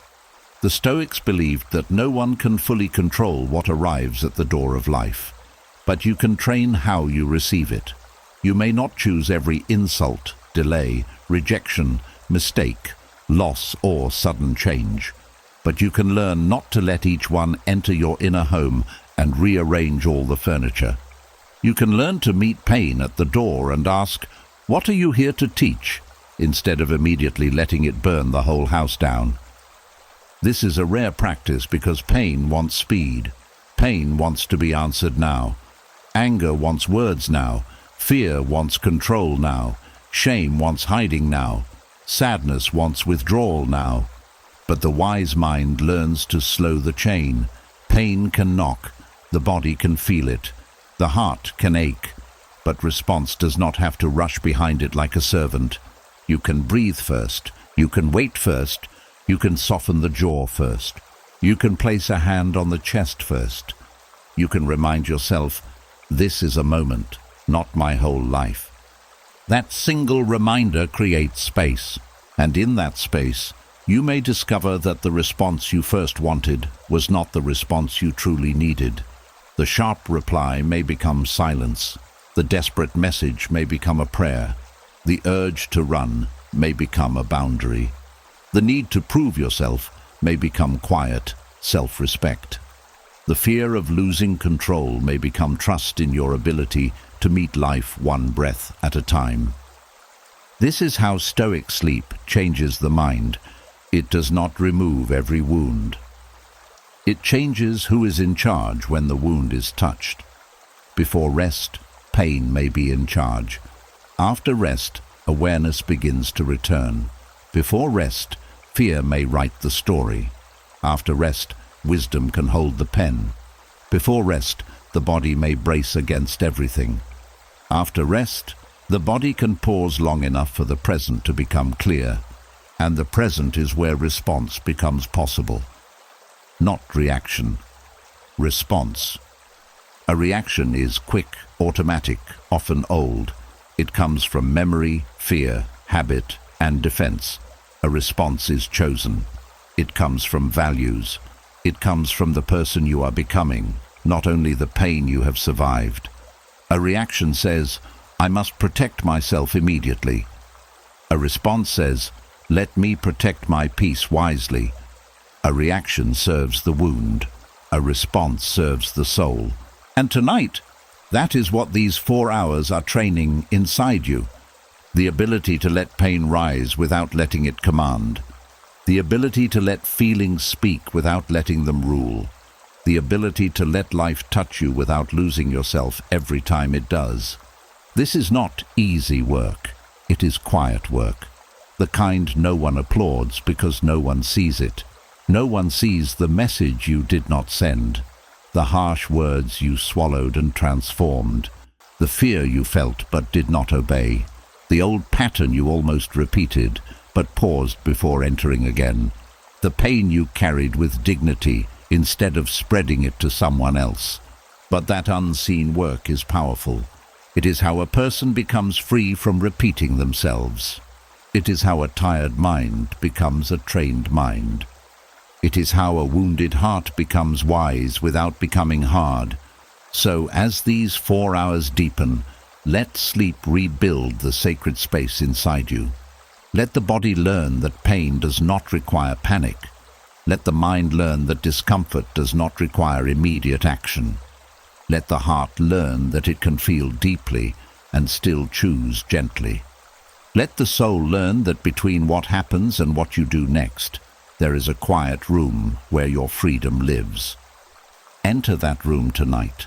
Stay there long enough to remember yourself, because pain may visit every human life. But when space returns, pain no longer gets to decide who you become. And when the space between pain and response begins to return, the mind becomes quieter. But sometimes that quiet reveals something unexpected. The past begins to rise, not as history, not as something finished, but as a living feeling inside the body. A memory you thought you had outgrown suddenly carries weight again. A face you have not seen in years feels close. A sentence someone said long ago returns with sharp edges. A mistake you thought you had accepted starts asking for another trial. This is one of the strangest things exhaustion does. It makes the past feel alive again. Not because the past has truly returned, but because the tired mind loses the strength to keep time in its proper place. When you are rested, you can often say, "That happened then." But when you are exhausted, the mind says, "It is happening now." The body reacts as if the old moment has walked back into the room. The chest tightens, the stomach turns, the eyes grow heavy. The heart begins to carry a pain that belongs to another season. And because the feeling is strong, you may believe the memory has power again. But often, it is not the past that has become powerful. It is your tiredness that has made the boundary thin. There is a wall between yesterday and today, but exhaustion weakens that wall. It lets old voices cross over. It lets old fears sit beside your bed. It lets old regrets speak as if they still have authority. It lets old shame use the language of truth. And if you do not recognize what is happening, you may begin judging your present self by the pain of a former version of you. That is unfair to your soul. The person who lived through that old moment was doing the best they could with what they knew, what they feared, what they had, and what they lacked. Maybe they did not have the wisdom you have now. Maybe they did not have the strength. Maybe they did not have the language. Maybe they did not understand the pattern yet. Maybe they were trying to survive something they could not fully explain. And now, years later, the tired mind brings that version of you into the night and asks them to defend themselves again. But they have already stood trial long enough. The Stoic path asks for a different kind of seeing. It asks you to look at the past without becoming its prisoner, to learn from it without sleeping inside it, to remember without reopening every wound, to carry the wisdom, but not the chain. This matters because the past can be a teacher, but exhaustion can turn it into a ruler. A teacher gives a lesson and lets you move forward. A ruler demands your attention, your peace, your identity, and your sleep. You must know the difference. When the past returns at night, ask gently, "Is this memory here to teach me, or is my tired mind using it to punish me?" That question can break a painful spell, because not every memory deserves another argument. Some memories only return because the mind is too drained to guard the gate. Some regrets only grow louder because your body has no energy left to soften them. Some old fears only feel convincing because the present moment is quiet enough for them to echo. But an echo is not a command. A memory is not a master. A past mistake is not a permanent name. Still, the tired mind often believes otherwise. It says, "You should have known better." It says, "You lost too much." It says, "You will never be free from this." It says, "This is proof of who you are." But exhaustion speaks in heavy sentences. It takes one chapter and calls it the whole book. It takes one wound and calls it your identity. It takes one old failure and pretends it has the right to define your future. This is why you must not let the tired mind become the historian of your life. It remembers with fear. It edits with pain. It forgets your growth. It forgets your courage. It forgets all the times you kept going after that moment. The past is not allowed to tell the story alone. Your healing also has a voice. Your endurance also has a voice. Your present wisdom also has a voice. Your changed behavior also has a voice. And Stoic sleep gives those quieter voices a chance to be heard. When the body rests, the memory may still appear, but it loses some of its heat. You begin to see that what returns is not always the event itself, but the unfinished emotion attached to it. Maybe grief was never fully held. Maybe anger was never safely named. Maybe shame was never answered with compassion. Maybe a younger version of you has been waiting to hear, "You were human, you were learning, you are not trapped there anymore." Sometimes the past feels alive, because a part of you is still seeking permission to leave it. And tonight, you can give that permission, not by forcing yourself to forget. Forgetting is not always healing. Sometimes healing is remembering without being dragged back. Healing is when the memory can stand in front of you and you no longer bow to it. Healing is when the old scene appears and you can say, "I know you, I learned from you, but you do not get to take tonight from me." That is Stoic strength, not pretending the past did not matter, but refusing to let it keep ruling the present.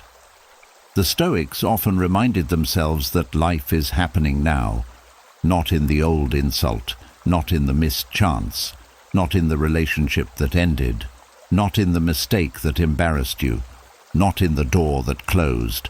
Those things may have shaped you, but they are not the room you are standing in now. The mind may visit them, but it does not have to live there. Exhaustion makes the past feel alive because it pulls your awareness out of the present. It takes the energy you need for this breath and spends it on something already gone. It turns the bed into a theater where old scenes play again. It makes you answer questions no one is asking anymore. It makes you defend yourself to people who are not present. It makes you try to change moments that time has already sealed. And nothing drains the soul like trying to edit what cannot be edited. The better path is not editing, it is releasing. Releasing the need to be a different person in a scene that has already ended. Releasing the need to win an argument from 5 years ago. Releasing the need to make the past fair before you allow yourself peace. Releasing the belief that regret must be carried forever to prove you have learned. Regret has one noble purpose: to teach. Once it has taught, it should no longer be allowed to torture. Pain has one noble purpose: to reveal. Once it has revealed, it should not be allowed to become your home. Memory has one noble purpose: to preserve wisdom. Once wisdom is taken, the weight can be set down. 4 hours of Stoic sleep helps this separation happen. It lets memory become memory again. It returns old pain to its own time. It helps the nervous system understand that the past is not standing over you tonight.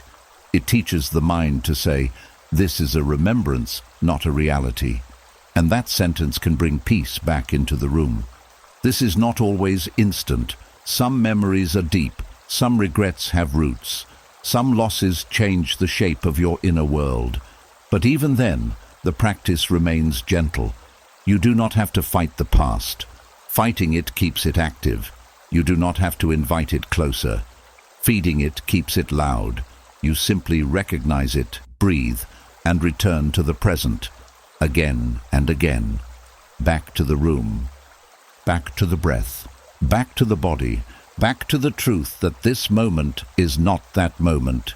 And each return builds freedom. The past may knock, but you do not have to open the door fully. It may speak, but you do not have to answer every sentence. It may ache, but you do not have to turn the ache into identity. You can let the memory pass through the larger space of who you are becoming. Because you are not only what happened to you, you are also what survived. You are also what learned. You are also what chose to keep breathing. You are also what is still capable of peace. And as these 4 quiet hours deepen, let the past become quieter.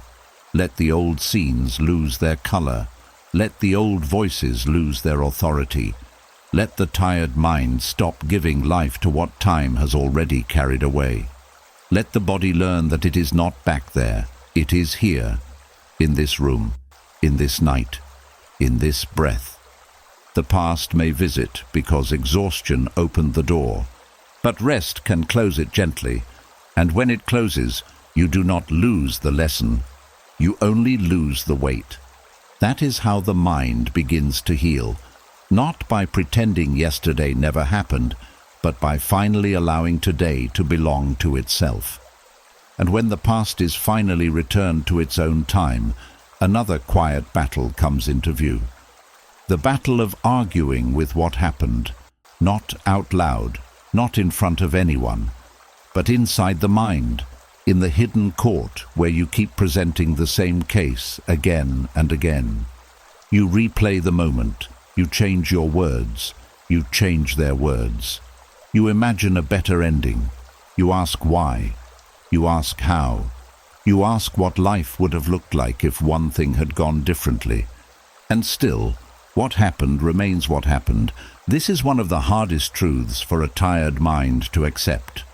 The past does not change because you argue with it. It does not soften because you keep questioning it. It does not apologize because you keep returning to the scene. It does not become fair because you refuse to release it. The mind may keep fighting, but time does not turn around to answer.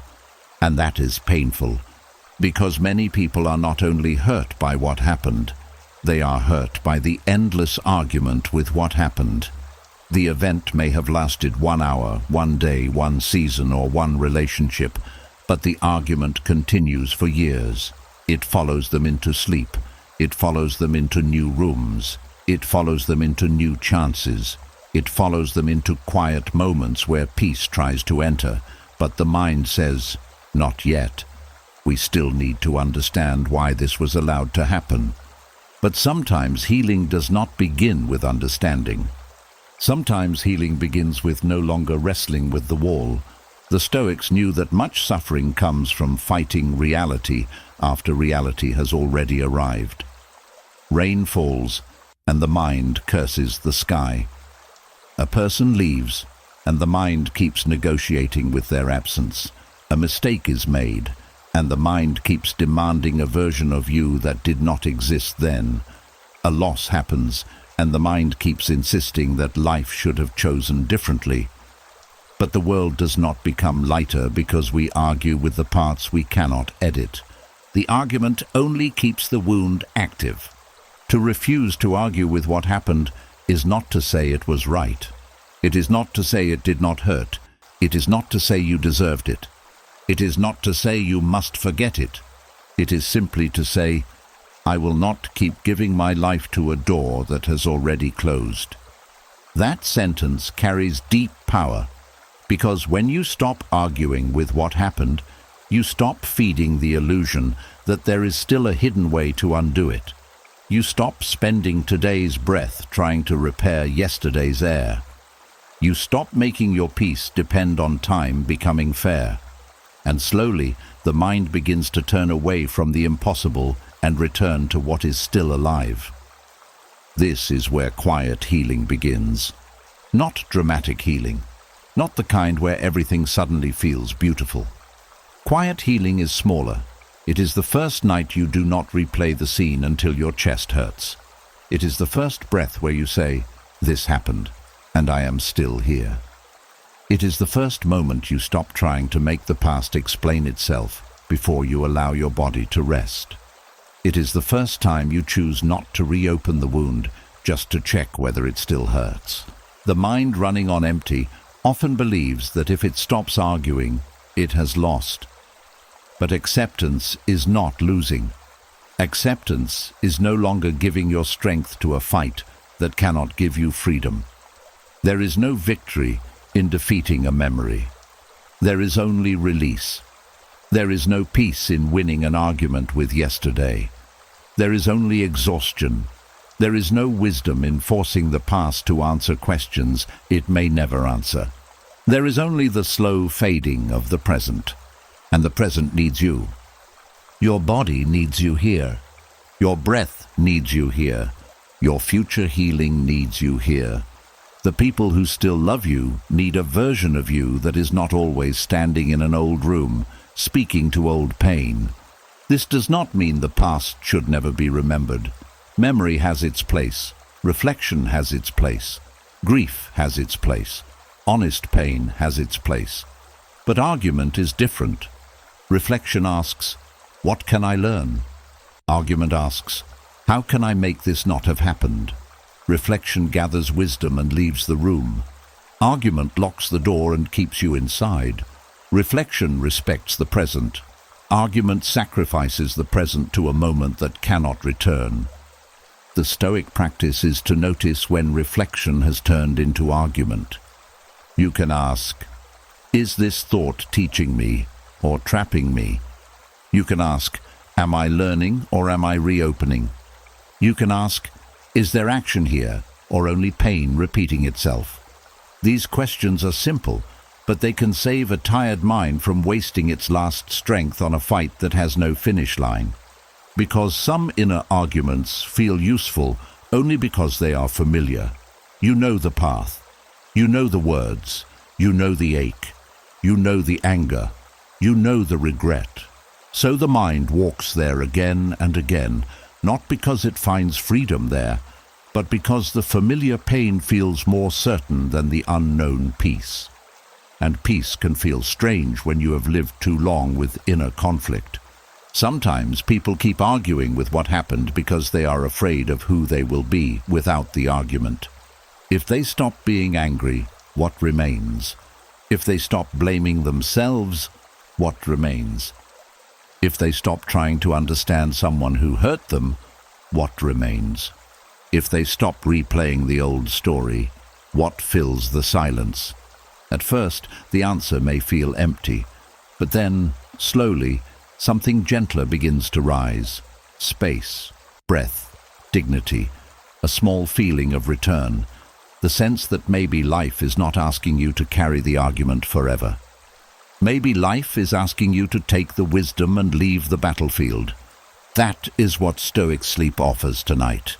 A chance to leave the battlefield, not because the battle never mattered, but because your soul has lived there long enough. As these 4 hours deepen, the mind can practice a quiet sentence. It happened, not with bitterness, not with defeat, not with coldness, just truth. It happened. Then another sentence. I cannot change it. Then another. I can choose what I carry from it. These sentences may feel heavy at first, but they are doors. They lead you away from endless resistance and back into your own life. The first sentence honors reality. The second ends the impossible fight. The third returns your power, because your power is not in changing what happened.